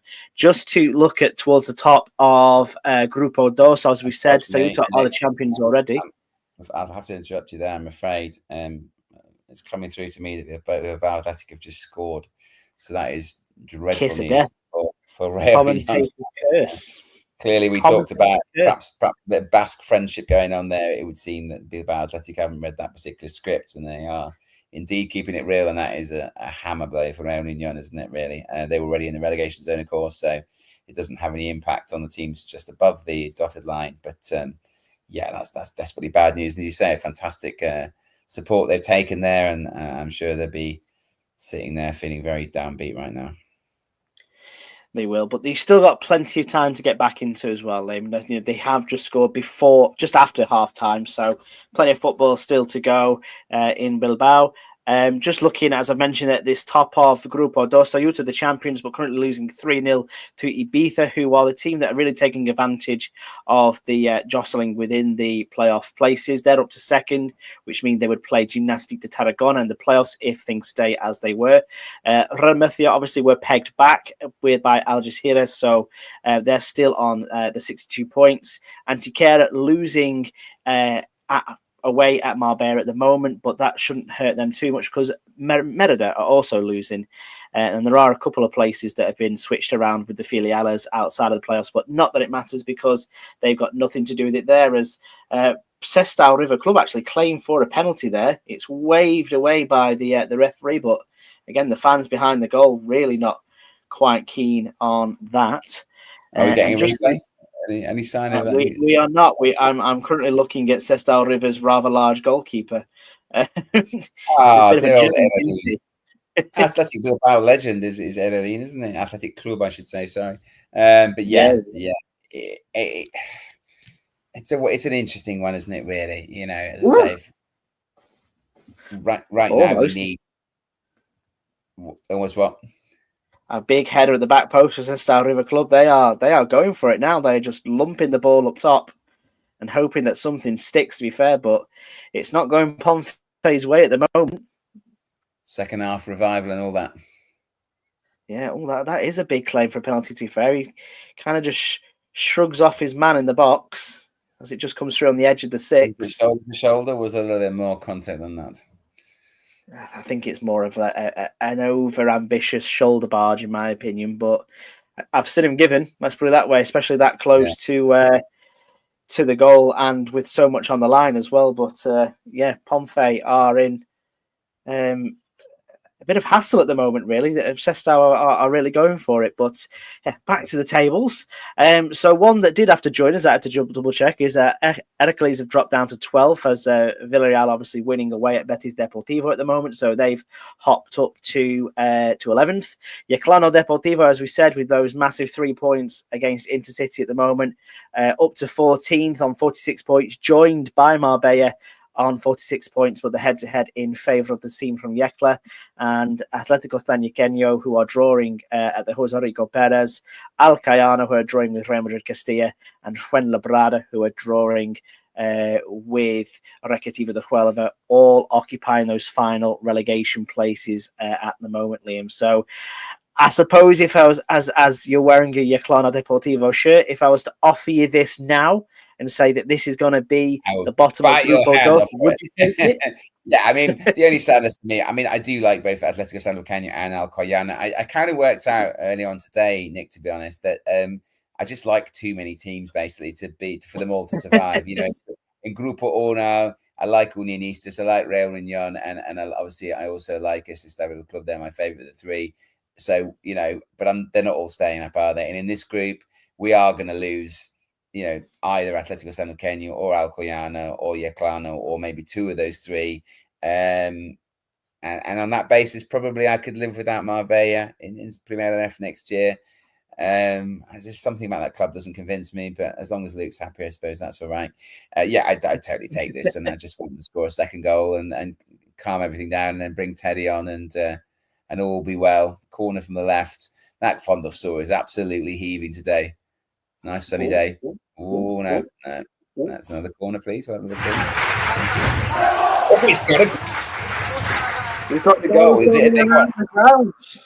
There we go. So, Merida back at home at the Estadio Romano. They've equalised against Athletic Bay. Not that it matters for them, but obviously could help them if they get a win here with that moving around in the playoffs. They could finish fourth if they get a win this afternoon and results go their way.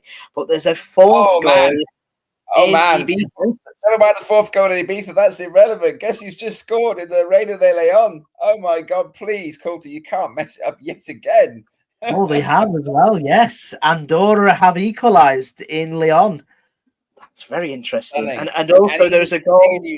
Bottom of Grupo Dos, Atletico San Lucan have gone behind against 10 men. Hercules have scored. That is absolutely... Get that graphic off the screen quickly. They're now on 43 points, Atletico San Lucan. Oh, my goodness me. That is desperate, isn't it? You cannot lose against 10 men. I mean, really, how dare we suggest that Hercules might be on the beach? I mean, they've clearly obviously turned up to play in that one, haven't they? Because they are now... And it's another big goal down at the bottom as well. I have to play the goal music for any goals at the moment. It's the rules. Marbella 2, Antequera 0. So they were already one goal at up the to same the time good. as Atletico San Lucan go behind. Marbella score a second. Wow, that's big, isn't it? I mean, you have to say at that point, you have to make them favourite at that stage, don't you? Really, to be honest. To survive. You do. That's an impressive lead, isn't it? Really, and what was like the point? You say, it's with Atletico San Lucan to win, I think, wouldn't they? I mean, the 46. Yeah, there's also a second goal at Betis Deportivo as well. Villarreal B 2, Betis Deportivo 0. But not that anyone cares about that result there. I'm just looking at here. Yeah, raining goals, Nick. Yeah. The goals everywhere. There are goals everywhere. The epitome of scrappiness in the Constitucion, but as long as it stays 1-0, I don't care. And to be fair, Intercity are really going for it. They're absolutely flinging everything forward. And some fairly desperate defending from the Clan Deportivo. But at the moment, it's paying off. And just a second goal will be nice. Here comes Serge Pet on the wing. No foul, unfortunately. It's really, really desperate, isn't it? I mean, we did speak, didn't we, a couple of weeks ago about Atletico San Lucan, the new coach coming in, and just a bizarre situation there with the president, Juan Cala, former Cadiz player, sort of calling out the players, to which they said, how about you pay us, and then maybe you could start criticising us. And I mean, the new coach, I think, who was returning, wasn't he? Been in charge before when they got promoted, and I think he picked up a win in his first game and a draw against Real Murcia last week. But ultimately, this was the big game, wasn't it? This was the game that they really fancied, and not coming off the moment for them. You found another goal for us. Wow, that's about 10 goals. We do, and a very apt one for this as well, because it is Gimnastica Segovia who have scored an away goal at Zamora Club de Football. But more importantly, if what I'm reading is correct here, I may have missed a goal with this one, but Fuenlabrada 3, Recreativo de Huelva 1. I haven't seen the second goal go in, but it's saying 3 on this screen in front of me. So let's just keep an eye if that corrects itself. Huge turnaround from 1-0 just a minute ago. I've got 2-1.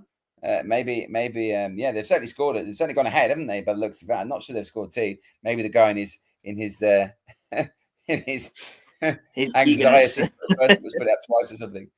Free kick for Intercity right on the edge of the box. That's not what I like to see. But yeah, I think it probably is. It probably is 2-1, isn't it? Surely they can't have scored 2 goals in like 30 like seconds. To think so. I didn't see the second goal go in. Not a chance that I see the second goal go in. The guys just pressed goal twice, maybe.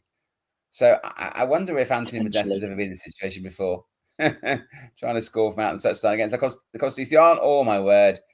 Fired across the goal, took a deflection out on the far side, clear it. Come on, Munir, get stuck in, lad. Munir, who's claimed to fame in my book, is that he shares a flat with Teddy. Get Teddy on. He's the man for this situation. Yeah, it looks like he did score twice for Fuenlabrada. So they are now fighting very hard to stay alive. Against Recre. I don't think that's enough, though, is it? I think they're still in the bottom 5. I don't think they win. I think they need other results to go. No, it's not. I'm just waiting for the table to be fresh in front of me here. Yeah, I think that's it's a must-win game for them, but they obviously their fate is not in their own hands, is it? Basically, just a quick look also at the Segunda Ref games, promotion playoffs. Teruel 0, Numancia 0, Torrent 0, Talavera 0. Classic KG first half of the 2-legged semi-finals going on there in Segunda Ref. No goals to report as the hour mark is neared. But yes, indeed, Fuenlabrada have now been awarded a third goal on my app as well. So we are talking 3-1 there. And maybe the guy was so excited by the first goal he forgot to update that one, and he's done 2 at once or something. But yeah, that's a massive result for them. But it's all in vain, I think, right now, isn't it? They need somebody else to mess up, and obviously Marbella winning and Yaclana winning is not the news that they needed. So Fuenlabrada at this stage, no, I think still going down. Am I right, Nick? And they still, I think, even so, with even with Atletico Thanyakenyo losing, no, they still need on 43 points, and still not better than them with the head-to-head either. So, I'm struggling to really notice this one. To be fair, like, why is it? Is it because I think basically they need both Marbella and Yaclana to lose, basically, and the best they can do is 43. Yeah, I was going to say. Yeah, it's not. There was a second goal at Bilbao Athletic as well. Unfortunately, Real Union are 2-0 down at the moment. As you mentioned, a lot of fans gone there today, and that's again we're talking about really big clubs with fantastic traditions and history in the form of Recreativo de Huelva. Real Union very much in that ilk as well. Being a former Copa del Rey winner. Owned by the Emery family as well. Unai Emery's got a few of his Aston Villa boys out on loan there, and it's not looking good for them as they stare a return to Segunda Ref, unfortunately. But I'm just trying to see whether that's done to things there. It does lift Sestao River Club up just one place, but Sestao River still in the relegation zone at the moment. They need Osasuna Promesas. They need Orense to do something for them, I believe, because I do think that Sestao will jump above Osasuna Promesas on head-to-head. Yeah. Well, fair play. We did call out Orense, didn't we? And Osasuna Promesas are 5-1 on. Maybe they're just keeping it real till about the 85th minute. But right now they are holding Osasuna Promesas, so maybe they're a bit more up for it than we thought they'd be. Absolutely, they are. And Sestao River Club just making a change here. Jairo Sampaio, or Sampaio, I believe was at Malaga at one point. If Luke Chambers is still with us, if you remember him from a couple of years ago, he was absolutely dog shit in the Blancazulas. Yeah, seemingly that's probably why it's the River Club, isn't it? Yeah, in Primera RFEF. Yeah, seemingly not doing too well for them either. It's a change. So in Yaclana, the standard change, so some of the goal going off and Aranjo coming off. Aranjo, of course, scored that perfectly good goal last week in Ceuta that wasn't given, and offside flag. And I don't like VAR, but that was one that VAR very quickly have righted. But that's the way it goes, I suppose. Some decisions go for you. They scored the penalty first half. They wouldn't be in a situation. Free kick to Intercity. We really are pushing. I mean, it's very much a rear-gun action from Yaclana in the second half, but ultimately, so far, it's doing its job, and that's surely a Yaclana throw. Just a quick run through the playoff situation as things stand, Liam. Merida, who are now winning at home at the Estadio Romano, they jump up to fourth. They're equal on points with Antequera, but it's the head-to-head that comes into play there, and it is the Extremadura side who have the advantage. So for them, they are now fourth in the league. So going from top to bottom, as things stand, Ponfe will play Antequera, and Real Murcia will play against Andorra. Real Sociedad B will play against Merida. And I think the last one here is Gimnastic de Tarragona against Ibiza. I'm just quick flicking through there, but yes, those sound like pretty tasty games, to be fair, don't they? I think Real Union have just got one back. Thank you, Luke, for that. Hasn't come through on my app yet, but he's telling us it's 2-1 now. Come on, Real Union, let's do it. We don't want both Sestao River Club and Real Union to go down two bastards. That would be upsetting. And thanks for that, Lassie. Hard to believe that Jairo San Pedro was once on the bench for Sevilla in the European Super Cup. Judging by what you and Luke saw of him at Malaga, that was a very interesting decision back in 2014, to be fair. Clearly, he'd lost all hope of being any good by the time he came to you. And now he can't even get in the first team at Sestao. So, yeah, not a great career trajectory for Senor San Pedro, unfortunately. Yeah, well, we'll see what happens with Reunion, but they need to win the game, don't they? Unfortunately, 2-1 is not enough, really. And Atletico San Luqueño have equalised against Hércules, so that's a massive goal for them as well, isn't it? Worrying times for the teams sitting just in safety, but I think that only really affects Marbella, doesn't it? I think if Atletico San Luqueño win that game, then Marbella would drop back down into the bottom 5, wouldn't they? I think just looking back to the... Yaclano have got the head-to-head on Atletico San Luqueño. So at the moment, the two sides that are safe are... well, if they both win, then clearly that will stay exactly the same. Alcoyano will go down alongside Intercity and the other side's in the bottom, in Grupo Dos, the bottom 5. You've got Intercity, obviously, who are already relegated alongside Recreativo de Huelva, and it's Alcoyano, and who's the fourth side, Nick? I think it would. I'm just going to go back to the message I sent to you this morning. I've just realised I've opened up my phone and I've got about 4 million messages. So apologies if anyone's texting me. I've been sat on my phone. Yes, not listening. Goal in Bilbao. 2-2. It is 2-2 now. Bloody hell! That's incredible. Stunning. What a turn. For 2-0 down to 2-2. We'd written them off. We were just already. We were ready to wave the 7 coach loads back home and commiserate with them, and it's now 2-2. Incredible scenes. So does it win save them though, Nick? Does it win save them? Because they are in the bottom 5, aren't they? So does it win take them out of the bottom 5? I think they were always in the bottom 5. Let me just wait for the table to refresh, just to confirm with you as well on the Marbella front. So if Atletico San Luqueño can get the winning goal against Hércules, then they would go out of the relegation zone, and it would be Marbella, who, despite winning 2-0 at the moment against Antequera, will drop into the relegation zone. Same could be said as well if there is an equaliser in Yecla. Not that I want to jinx anything, but if there is an equaliser for City in Yecla, that would see them drop into the relegation zone as well. So plenty of exciting stuff happening in the last, what are we talking, half an hour of this regular season? Yeah, 25 minutes. More still to go. You'd have to fancy, wouldn't you, San Luqueño to score a winner against 10 in the last 20 minutes, really. So yeah, it is a case, and Yeclano have to hang on to that 1-0 lead, and Marbella obviously need one of those two sides to mess it up. Yeah, the comment here from Luke James. I think 4-0 and he beat 5-0 and he beat that. 5-0. I mean, way to lose your 24-game unbeaten record, eh?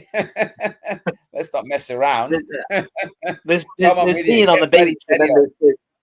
There's being absolutely comatose at the wheel here for Ceuta. Let's not forget as well, they have got that game against the eventual winners of either Cultural or Ponferradina. So yeah, it'd be interesting to see how up they are for being crowned the champion of champions as well at this point. Yeah, possibly a little bit more fit than they are tonight. I mean, Ibiza are one of those kind of sides who, they have got a fantastic attacking sort of style of football, haven't they? And they, if you're not on it, they will absolutely destroy you, and they have destroyed Ceuta tonight. And they kept it together last week against Yeclano, but it's a little bit of a different proposition Ibiza away, isn't it? And yeah, maybe they enjoyed Pacha last night a little bit too much, Nick, eh? They've had so many points that they've had too much Patran to end the season on. Well, that exactly as well. Yeah. No, I don't know. I mean, I do think, Intercity pushes so hard. I mean, to be fair, for a side that's been relegated a number of weeks ago, they are absolutely going for it. And our dear friend in goal for Yeclano. Goal in Barca. It is Barca Athletic 1, Unionistas 1. Be interesting to see what that means happens at the bottom. Not a lot, really, because they need to win, and they need to win and hope a lot of other things go for them. There's not enough going for them right now, Barca. So that's a good comeback, but it's not going to make enough of a difference overall, Nick. That they've got. I mean, I think there has to be like a 6% chance or something of making it, and I think that's essentially dependent on the results. And everything has to go for them. Dropped below as well. Pau Perez off. And the number 22 has just come on for Yeclano Deportivo. Would you like to remind me who number 22 is, Nick? It's not, I'm number it's not our man, is it? It's not our man. Yeah. I would imagine that Tom down in southwest England is probably quite pleased with that substitution. It's one we've been calling for a while, isn't it, Tom? Basically, so yeah, a couple of fresh legs being put on in Yekla, hanging on to that 1-0 lead, hanging on very much. I think, as I say, there's no doubt in my mind that tonight they've kept it real. And City, who knows if they've been incentivized to do so, but they certainly have turned up and really given it the full effort today. How amusing that Alan Godoy, having been hammered by us for not even getting in the team most of the time, has just equalised for Barca Athletic. I mean, presumably, listen, I don't know Alan Godoy at all. He strikes me as being a bit of a Mardy character. Maybe he's turned up at Barca Athletic, giving it a big one, and they've gone, you know what? I don't care how many goals you scored in Primera RFEF. If you don't put the effort in, you can get lost, basically. Because, he's not playing much, you're right. And it doesn't really make much sense because he's a very good player. So maybe he's got the wrong attitude, but he's done it tonight. But as I say, I think they've got a lot to do yet. Still, I think they need a lot of results to go in their favour, and they're not doing so at the moment. So, yeah. Well, he's done it tonight, but he can't do it on a warm. Oh, I don't believe it. He can't do it on a warm. Sitter. Oh, it's offside. Thank goodness for that. Naranjo's just missed an absolute sitter for Yeclano, but he was offside. Thank goodness for that. Yeah, you're right. One thing I'll say about Godoy is he can't do it on a warm Sunday night in Elder. Let's put it that way. Yeah, well, Naranjo's he's a trier, isn't he? God loves to try, Nick, and Naranjo is a trier. To be fair to him, so yeah, I'm okay with that. But he should have scored there. Yeclano flags, Yeclano scars raised above their heads. But you know what? 20 minutes to go, and they desperately need a second goal here because they really are getting absolutely pummeled. And of course, as you say, that draw there and potentially a late winner, for instance, for Atletico San Kenya with the Marbella situation, that would send Yeclano down. So a second goal will be very, very welcome here. And Intercity showing no signs of settling for a 1-0 defeat, pushing forward. Very tense times in La Constitución. And can Real Union steal a winner? And if they did steal a winner, Nick, would it make any difference? As I say, they started the weekend in the relegation zone. Obviously, Sestao were losing, and they were outside the relegation zone, so there was that potential to move above them. But again, will Osasuna Promesas come up with a late winner? You'd have to fancy them against a side that's got 5 changes in it, wouldn't you, Renzo, with nothing to play for, conceded 7 goals in the last 2 games. I feel there's going to be some more twists and turns here. Corner to Intercity about to be taken from the left-hand side. And it's a nervy one for the teams sitting just outside the relegation zone. And Ponfe will, I presume, be thinking, at the moment it's a situation whereby 1-1, isn't it, in Leon, and a goal for Andorra, and Ponfe will go up. Certainly finish things, yeah. Could change the whole dynamic of this evening. So, they will not be allowing Sestao to get back into that game. They'll be hanging on to that lead and keeping their fingers crossed that Andorra might nick something. And we've seen, obviously, in the entire season that Cultural Leonesa have been absolutely superb about scoring 8 goals. But of course, last weekend they conceded an incredibly late goal, and you just have to wonder, don't you, whether this will be playing in their heads as they count down these last 15, 20 minutes. Is there a situation where they're thinking, are they starting to doubt themselves? You'd have to, wouldn't you, really? You wouldn't be human if you didn't. 8 points clear, 7 games to go, and you're edging every close when you knew that last week you were 30 seconds away from being promoted. And, they're just 1 goal here. And I'm sure that the Sestao getting beaten by Ponfe, and you just want that point and just go home and relax. Okay. I think especially when you look at if Cultural were playing a team like Ponfe are down towards the bottom end of the table, you'd be thinking a bit more confidence there. But the fact they're up against this Andorra side, who have got 2 of the best strikers in the league, you'd be hoping that they've got some resolute defending in the way here. But just to bring you up to date and up to speed around the grounds then, just very quickly, as we are hit 75 minutes across the Primera RFEF. We've only got 15 minutes left of this regular season. It is 1-0 to Amorebieta at home to Lugo. As we've mentioned a couple of times now, Bilbao Athletic 2, Real Union 2, Barca Athletic 1, Unionistas 1, Cultural Leonesa 1, Andorra 1. Gimnastic de Tarragona still lead at home against Arenteiro. Osasuna Promesas against Orense still 0-0. Real Sociedad B1, Celta Fortuna 0, Sestao River Club 0, Ponferradina 1. There has been a goal in Tarazona, Liam. I know you were speaking to their manager. More importantly than that, Nick, there's been a goal in Alicante, and Atlético San Luqueño have now taken the lead 2-1 against Hércules, and so ultimately that does mean right now that Marbella are down as things stand.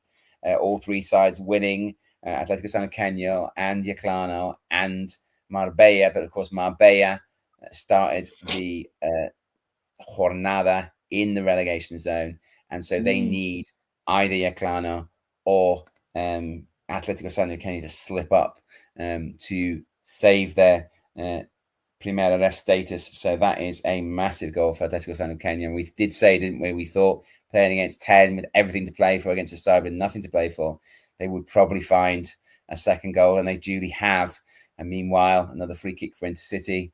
This one ball's going to the box. Ivan Martinez, the Yeclano keeper, organising his defensive troops, and really tense moments now. Obviously,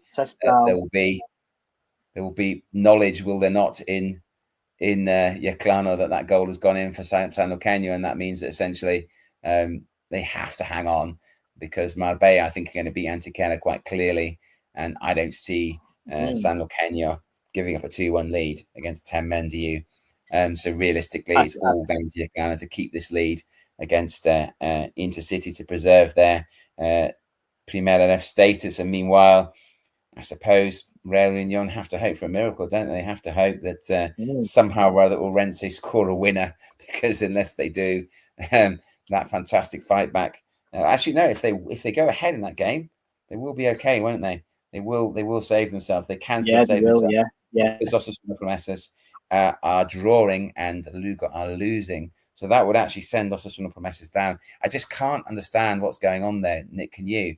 I mean, obviously we're not watching that game, but you would put money on Osasuna Promesas to win that game, wouldn't you, against Orense, who've been in awful form the last 2 weeks and have made a stack of changes.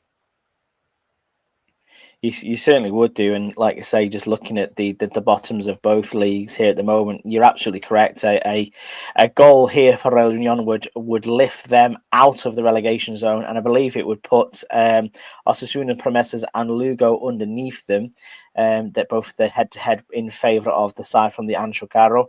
Here in Sestao, they're having a bit of a break. There appears to be a bit of an emergency in the stand. So all the players taking in some water at the moment. The keeper having a bit of a rest. So let's see what happens there. Down at the bottom, just confirming now, Marbella, despite winning 2-0 at the moment, occupying that final 16th place, that relegation place. And it's Atlético San Luqueño and Yeclano Deportivo that are currently in the danger zone at the moment. And just as I say that, Atlético San Luqueño strengthen their position. It's 3-1 at the Jose Rico Perez now. And you be pretty much certain here that they're going to be staying up for another season of Primera RFEF football. The team from Bermeda de San Luca.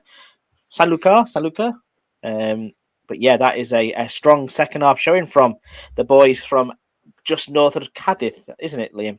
Indeed it is, yeah. I mean, we thought they would, didn't we? But to be fair, they were a goal down, so, it's an impressive comeback. And ultimately they are going to save themselves, and I think it looks like now, doesn't it? It looks like either Yeclano Deportivo or Marbella going down, basically. So very, very tense moments. And again, obviously that will have filtered through to the players in Yecla. And come on, Teddy. Well, give us some of your Marbella magic. cannot do any more. Marbella cannot do any more other than just keep posting the result that they've got. 2-0 win for them is them doing everything that they can.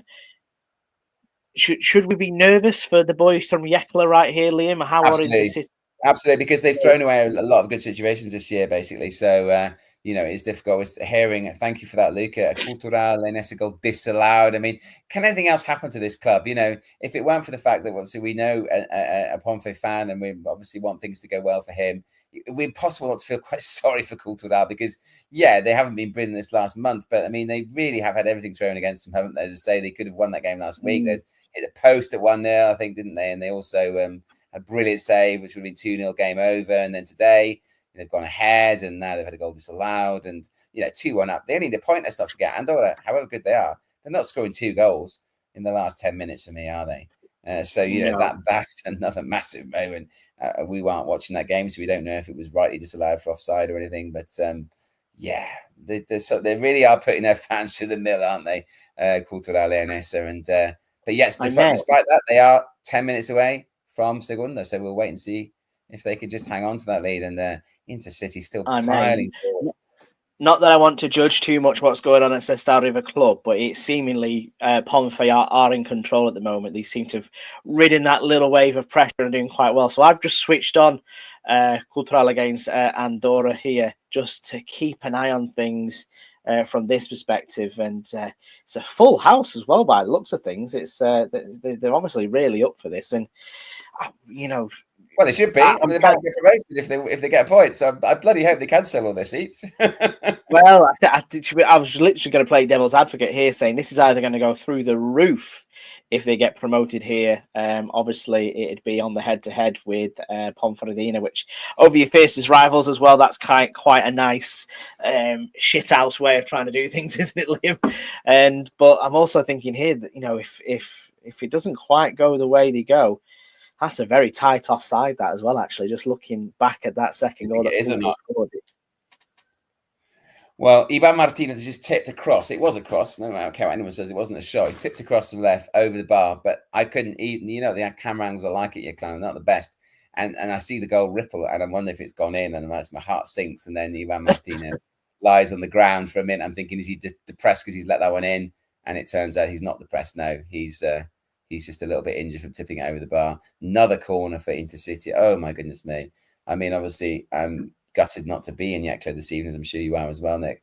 But I don't think my heart could take this. It's bad enough watching on a telly 1,000 kilometers away. It's just absolutely incessant Intercity pressure. Why don't you just give up, boys? Just give up. Goal for Fuenlabrada as well. So similar to Marbella, winning, though nothing... they can't do any more than that. 4-1 at the Estadio Fernando Torres. Recreativo as well. Going out with a whimper as well. They have been so poor this second half of the season, and this really does epitomise that. It's not looking good for them for even for next season, dare I say. Still 3-1 at the Jose Rico Perez, as we've mentioned. Still 1-0 at La Constitucion down at the bottom there. There is a goal at the bottom of Grupo Uno, and it's not gone the way that we wanted, Liam. It is 3-2 to Bilbao Athletic. Oh, dear. Oh, that's a shame. That's a big shame for Real Union to get themselves back into that. And currently now trailing, and that will relegate them as well alongside Sestao River Club. The worst nightmare, isn't it? Sestao River Club and Real Union going down is exactly what we don't want to see, really, basically. Lassie's had a good look at that, and that Cultural Leonesa goal disallowed for offside. He doesn't think it is. Orense penalty, says Luke Chambers. Oh my word! Unbelievable. Switch your feed quickly. I haven't got the dexterity to do that, Mr. Bell. That is incredible. Have the bookies just had the biggest laugh ever here? Have they just got loads of people to put thousands of pounds on, and then essentially it's going to go the other way? Fancy a chance to take this. Very interesting. Interesting what would happen down here though as well, because I believe, despite the fact that Sestao River Club are losing. Oh no! Intercity have scored. Oh my God, that is disastrous. 8 minutes to go. Oh no, that's not good. That is Yekla down right now. Oh my word! Yeah, that's desperate. And they're all getting excited about that, unfortunately, and I don't know why they're getting excited about that. Because it means nothing to them, but they've equalised, and that is not good. Right now, it's Marbella who are saving themselves, and it is Atletico Sanluqueño who are saving themselves. And to be fair, it's been coming. They've been absolutely battering Yekla this entire second half, and eventually found a way through.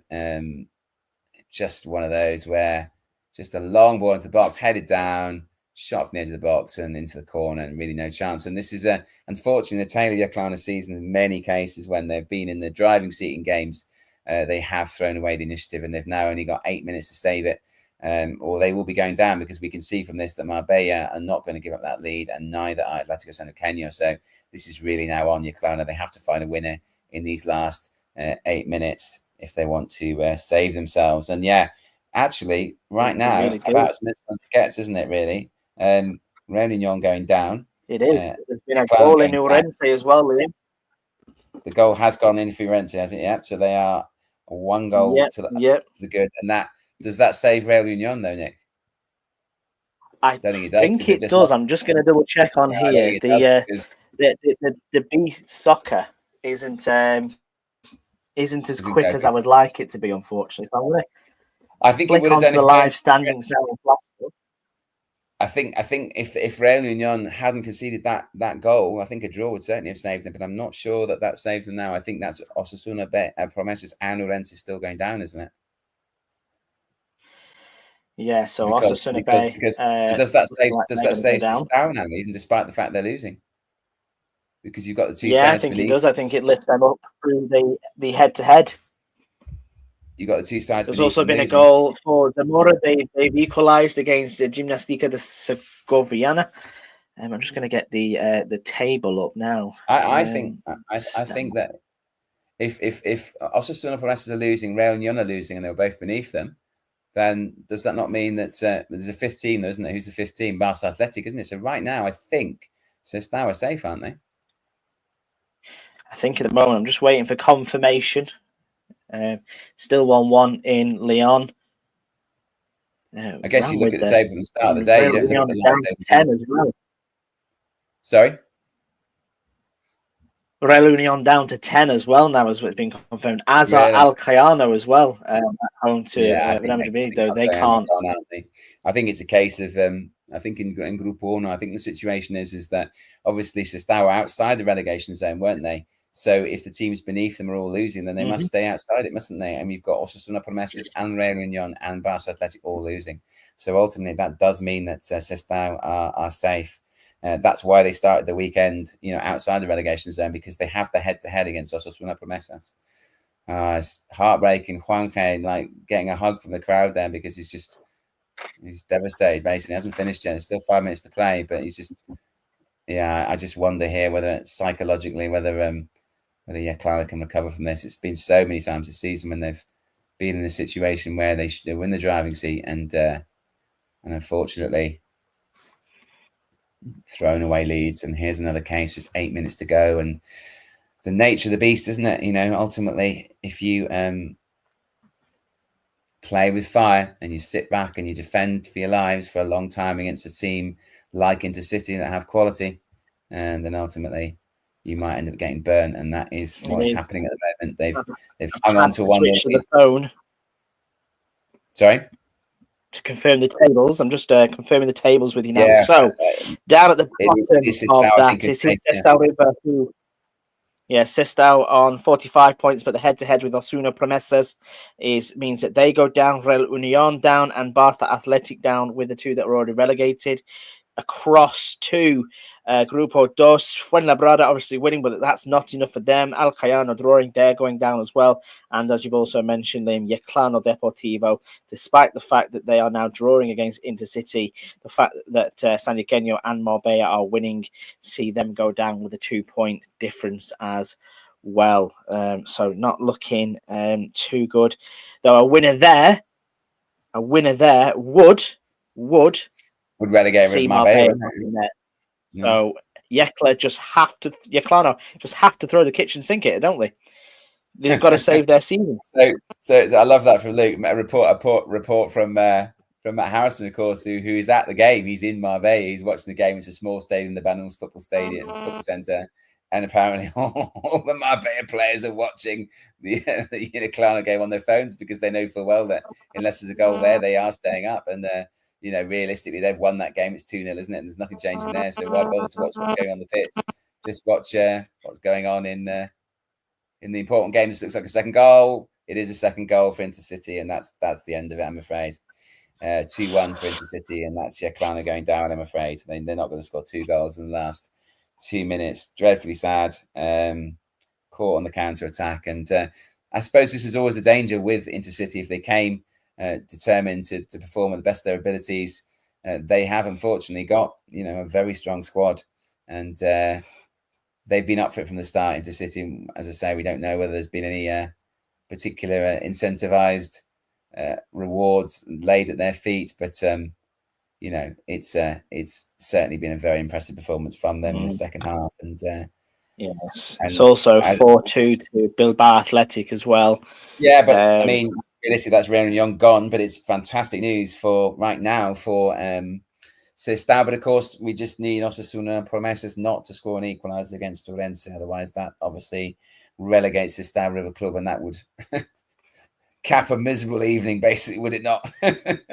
Losing Yeclano and Sestao River Club and Real Union. Not good. And there's also a goal at Barcelona Athletic, 2-1 to Barcelona Athletic now. So what does that do to things down at the bottom of the table? Because that lifts them up to 2 points, sticks them equal on 45. But do they have the head-to-head with Sestao River Club? That'll be very interesting, that, because I don't think they do, Or I don't know, beg your pardon, I think they do. Yeah, I get the feeling they do as well. I get the feeling they've got head-to-head. I get the feeling they needed Sestao to lose, and then if they drew level with them, I think they have got the heads. I think you're quite right, Nick. Yeah, but then it becomes a three-way tie, doesn't it? Because Osasuna Promesas are also on 45. So who goes down in that mini league? I'm not absolutely sure, to be honest. I think probably, TBC is all I can say to that. I genuinely have absolutely no idea. It's all moving around here down the bottom now. Hercules have got one back at the Jose Enrico Perez. It is 3-2 now. Again, just looking at that one there. If Hercules score a last-minute goal, maybe, then that would mean that Atlético Santiago go down, if I remember rightly, because the head-to-head would sit with Yeclano Deportivo, wouldn't it? Though actually, no, they're losing now. Yeclano losing now. If it would draw, you're right, yeah. But no, they're losing, so that puts them down, unfortunately. Right. Well, this is the mini league update, Liam. This is the mini league update. As things stand, Bath Athletic are out of the relegation zone. It is Osasuna Promesas and Sestao River Club who are going down with Real Union as we speak, basically. That must be devastating for Sestao River that Barca have managed to get a goal there. Well, I mean, it always looked like it, didn't it? I expect him to win that game. I have to say, everything else has gone absolutely perfectly for them, hasn't it? He's fallen right into the laps. Sestao River Club was always going to be a tough one, but right now, Osasuna Promesas will be absolutely kicking themselves playing against a team with nothing to play for. But again, are we back to that? Do they really care? Are they really bothered? And do they really see their careers being affected by relegation to Segunda Ref? Possibly not, no. But what would happen if Osasuna Promesas equalised here? I think Barca would still go down, wouldn't they? So it could change. Yeah, I mean, we're playing injury time at all the games at the moment, but potentially we could be in a situation where a late equaliser for Osasuna Promesas sends Barca Athletic down, sending a fellow filial down. Maybe that's part of it. Maybe we it's all a great conspiracy, Nick. maybe Barcelona had a little word with the boys from Pamplona and said, "Look, don't do anything too untoward. Well, Cultural quite happy to run the clock down here. There's 2 minutes left in Lyon.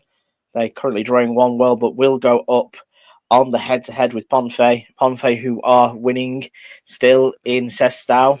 We're starting to get some full times in already too. It's just finished in Amorebieta 1-0. They win to finish the season out with a win, but obviously already relegated. Sevilla Bay and Alcorcon finished 1-1.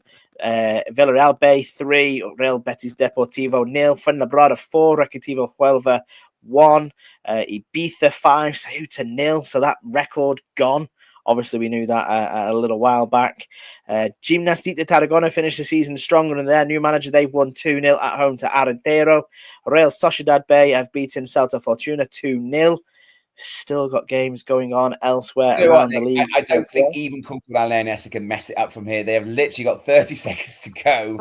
and it's down the Andorra end of the field. And I've never seen anyone take so long taking a throw. But it's down that end. Just foul him. Do anything you can. Do not let the ball go forward here. It's pinging around. Oh, goal Osasuna.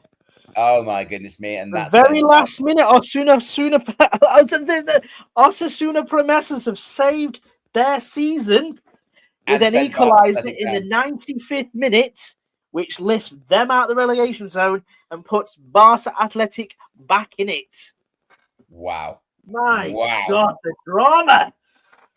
And it's over in Leon, and Cultural Leonesa are promoted to Segunda. Unbelievable. They did it the hard way, didn't they, Nick? You have to say. But ultimately, they got it over the line finally, and tremendous stuff from them. And they will play in Segunda División for the second time, I think, in something like 50 years, isn't it? Quite extraordinary that they haven't had more years in Segunda. They were there about 10 years ago, just one season, got relegated. This time they've got there finally, and they are going to do it by virtue of their goal average against Ponferradina. They won the first game 2-0. Ponferradina won the second game 2-1, but it was not enough. And how on earth is that possible that a game of that magnitude, a 38-game season, could be depended on the head-to-head between two sides? But that's how it's worked out. I quite like the system, don't you? You bet, Nick. I think it's quite a good one. I'm not unhappy with that at all. And it has proved to be the decisive factor. Cultural Leonesa are heading for Segunda. Ponferradina will be in the playoffs. And do we have the picture of the playoffs? Have all the teams in the top 5 now finished? Can we now confirm still waiting for a couple games will be? We must be fairly close to that, aren't we? Yes, I'm just waiting for some of the other results to come in here now. But just looking at the top of Grupo Uno, it is obviously Cultural Leonesa who have been promoted by the virtue of the head-to-head. Ponferradina in second. That is probably secured for them now, unless something dramatic changes in Sestao, but I think they'll still have that. Real Sociedad B in third on 62 points. FC Andorra in fourth on 60 points. And Gimnàstic de Tarragona on 59. So they make up your Grupo Uno playoff contenders. And then just looking at the bottom here, Liam. Bottom of the league here is Amorebieta. We knew that already. Relegated on 41 Finishing points. with 3 wins in a row, Nick. How bizarre is that, as we say, when the pressure's off? 4 wins in the last 5 there for you, which is interesting. Gimnàstica as well, unbeaten in the last 5, but also obviously relegated last weekend. Too many draws for them. Real Union are going down, unfortunately, alongside Sestao River Club. Ponfe have just scored a second goal as well, Liam, in Bilbao. So that is them going down for definite. And as we've mentioned, that last minute Osasuna Promesas goal has lifted them up to 14th, knocked Unionistas down to 15th. Obviously, Barça Athletic are playing and beating at the moment, and Barça Athletic are going down to the Segunda Ref as things stand. Going across to Grupo Dos, as we know that AD Ceuta have already won the league. However, they've gone out on a bit of a whimper. 5-0 they've lost to Ibiza today. Ibiza with that 5-0 win. It's not enough to get them up into second because Real Murcia have beaten Algeciras this afternoon at the Nueva Condamina. So Real Murcia in second, Uri Ibiza in third, Merida up to fourth. So again, in terms of how they've tried to play the day, that Los Rantiquera means they drop down to fifth and will travel up to Ponferradina as things stand. And then down the bottom, I am sad to read this, Intercity finished the season on back-to-back wins. They are relegated already. Obviously, Recreativo down with a whimper. Alcayano also down with a draw with Real Madrid Castilla. Sadly, Yeclano Deportivo also relegated after losing to Intercity in this game, joined by Fuenlabrada with Marbella and Atlético Tañequeño staying in Primera for next season. So just give you a quick update on who's going to be playing who, just looking across the league. So it will be Real Murcia against Gimnàstic de Tarragona in the playoffs. You've also then got UD Ibiza against Andorra, Merida against Real Sociedad B, and Antequera against Ponferradina. What do you think of those games, Liam, for the playoffs?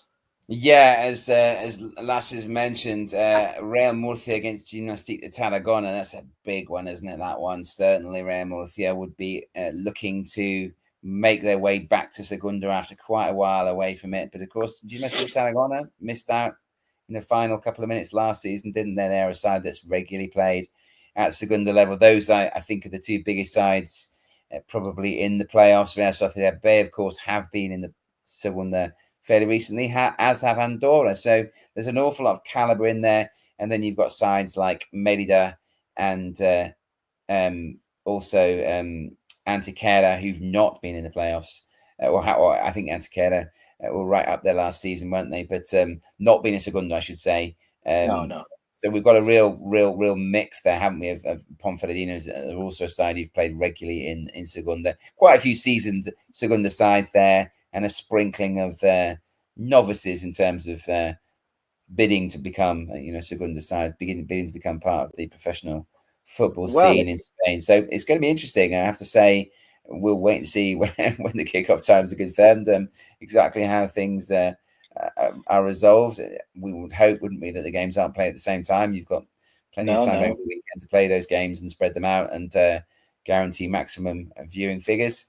Right now, I think it's impossible to pick favourites out of there, isn't it? But we do know that two of those 8 sides will be playing Segunda football next year. They will join Cultural Leonesa and also Ceuta in Segunda. And congratulations to Cultural Leonesa, as we said, just the one season in Segunda since 1975. And they've done it the hard way. They've made their fans suffer for the last few weeks, but have eventually got it over the line. And the flip side of the coin for us this evening, delighted for them, but gutted to lose from Grupo 1, both Sestao River Club and also Real Union. And most disappointed of all for me, of course, the Yeclano Deportivo dropping into Segunda RF. A desperately disappointing day, especially as they were only 8 minutes away from being safe, and they conceded a late equaliser and then an even later winner to seal their fate. So, pretty exciting overall, Nick. I don't think we called that Osasuna Promesas last minute equaliser. I guess if you'd had some money on the 5-1 on, you probably wouldn't be massively relieved to see that go in because you still lost your money. But yeah, for a filial to score in the 95th minute and to relegate a fellow filial is certainly an interesting one, isn't it? It's going to knock the winds out their sails ever so slightly up in Barcelona for definite, looking at that way. Just to go back to your point on the playoffs, Liam, in terms of looking at the balance of everything, you look at the playoff contenders for Grupo 1, and as you mentioned, a lot of them have got Segunda experience already. Really, only Gimnàstic de Tarragona who haven't been there within the last 5 years. Would that be fair to say? I think they got relegated. 2020 got relegated. So yeah, it's 5 years ago now, I suppose. Yeah, maybe a bit longer than that. Yeah. Of the teams, as you say, if you look at Real Sociedad B and Andorra, obviously Andorra had a couple of seasons in Segunda. I think Real Sociedad B might have had 2 seasons there as well, and certainly that was the last years, wasn't it? So yeah, you're right. And Ponfe, of course, have only been down in Primera for a couple of seasons as well, and they had quite an extended spell, didn't they? In Segunda. So yeah, you're right. Out of that list, I suppose Gimnàstic are the least experienced in recent years in terms of Segunda football. But yeah, you look at the other half, as you say, Antequera and Merida and Real Murcia all have been out of 2 of them. I think Merida haven't been. Well, there's only Ibiza, isn't there? Antequera never been there. So. Yeah. So it's going to make for interesting play. And if the Segunda RF playoffs are anything to go by in terms of how, the so-called bigger sides or the more established sides went up against some of the so-called smaller sides, and it's not really worked out as the script would necessarily suggest, would you? So as a few people have said in the comments, it's going to make for, really interesting viewing. Obviously, it's over 2 legs as well. These are semi-finals up first. The winners will then play each other and drawn against the relative higher and lower clubs, depending on where you finished in the league as well. So, for example, if Ponferradina get through and Real Murcia get through, they won't play each other And also probably worthwhile to mention too that after 120 minutes, if we do not have a winner at the end of that particular semi-final or final, we don't go to penalties in Primera REF. You go straight through to whoever finished higher as well. So again, slight advantages here for the teams who finished in second and third respectively into these playoff semi-finals. So obviously, home, of course, then as would be normal, the second leg's at home for them. So yeah. We talked, didn't we, this week about the fact that a number of teams were only adjusting for playoff positions, and that seemed relatively low key in the scheme of things. But actually, when you look at it, it is quite significant, isn't it? You look at the situation today. Ibiza have hammered Ceuta because they're beaten Algeciras, then they've hung on to that second place, and that is significant, isn't it? As you say, in the second game against Gimnàstic de Tarragona, they just need to. If they're level at the end of 120 minutes, they will go through. And of course, they carry that through unless they play. Is there any way that they could play Ponferradina? I don't think there is there? So they're always going to have that in the semi-final and the final. They're always going to have that situation whereby, as long as they don't lose the tie overall across 210 minutes, they will automatically progress. And if they do that twice, they'll be in Segunda. I think Real Murcia, the issue with them will just be how they cope with the pressure, because they are clearly a club with a Segunda pedigree. They've spent many years in Segunda, and they are by far the biggest club. They are a Depor, they are a Malaga, aren't they? They are on that scale. We saw it in the season they played Ceuta. They had nearly 30,000 in Nueva Condomina. They are by far the biggest club of the 8 taking part in this playoff semi-finals and finals. And so, but with that comes a lot of pressure, doesn't it? Comes the expectation that they will get it done, and they may yet do so, but it's not a situation that is going to. I don't think it's going to play in their favour. I think it's one of those that it will be nervous for them. If you were Antequera, would you fancy a crack at Real Murcia with little to lose? I think you probably would. But equally, well, like I say, they've got to get past Ponferradina first as well, and it's these long trips that they are maybe not used to as well. Let's not forget, it is regionalised down in Primera REF at the moment, so they've got to go to El Torrelín and get a result there in the second leg as well. El Mauli will be the first leg there. So you think, how do they get themselves there? Gimnàstic de Tarragona, as it's been mentioned in the comments, will be quite interesting because obviously so close to promotion last season.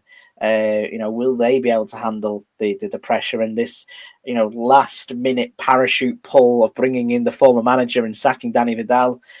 Is this what they obviously needed? They've obviously finished on a positive result today and will want to take that momentum into the playoffs, but again, it's a lot of the same players he had last season or back in the same situation again. And, psychologically, it must be difficult to go again. But I suppose we're taking too much information here, Liam, from what we're going to be talking about midweek, because we still have got some episodes of El Pozo to bring you. Is it fair to say that we'll be having a full playoff preview in midweek? Is that definitely what we're going to be looking for, or are we going to mourn the losses of the shirts that we're wearing respectively? Because clearly we're jinxes. Clearly we've dressed. Well, it would seem so, wouldn't it? Yeah, it would seem so. I will look forward to wearing my shirt on a less momentous occasion than this evening. I'm sure you will too. But yeah, it's been a sort of bad evening for two of our favourite teams, hasn't it? But yeah, I think we probably won't want to dwell on what's gone on this weekend. We'll certainly be giving some plaudits and some credit to Cultural Leonesa as perhaps the most significant result of the evening. Taking yourself up into professional football is a massive achievement for that club. But yeah, I think we'll be looking very much, given how things have gone this evening, I think we'll be focusing on the future rather than the past, won't we? And look forward to previewing those 4 games, and perhaps we'll put our heads on the chopping block and make a few predictions and see where we're at. And let's see what we in can the meantime, we'll go and lick our respective wounds, won't we? Times 2, to be honest, because I'm as gutted as you are that Sestao have come up short. I think it was always a possibility, wasn't it? And I think they'll be particularly gutted because of the results around them, won't they? They will feel that if they could have just got a point tonight, then they would have been okay. And the kind of worst scenario for me, that Ponfe win and it means nothing, has unfortunately played out. But yeah, we'll go again in midweek. We'll get over our disappointment, won't we? And we'll look forward to previewing the playoff games in due course. We will. And a big thank you to everyone who's joined as well. This is obviously our first live stream for El Pozo. I'm sure it won't be our last as well. And as mentioned before, let's look at logistics in terms of how those games are going to land for the playoff semi-finals and the finals as well. But rest assured, we'll always bring you the most up-to-date information we can. I'll say thank you for you guys in the comments who have joined us today. It's been really engaging, really great to see how much love there is out there for the Spanish third tier. And to you, Liam, I'll say thank you once again for joining me for this long slog of a show that's ultimately ended a bit disappointing for both of us, but we've got playoffs to look forward to, still plenty to do, and obviously to celebrate the new champions as well midweek. So I shall see you again on Wednesday evening. It will be a pleasure as always, Nick. Thank you very much. Hasta la próxima. Goodbye, everyone. Have a nice weekend and a nice bank holiday as well if you're in the UK. We'll see you.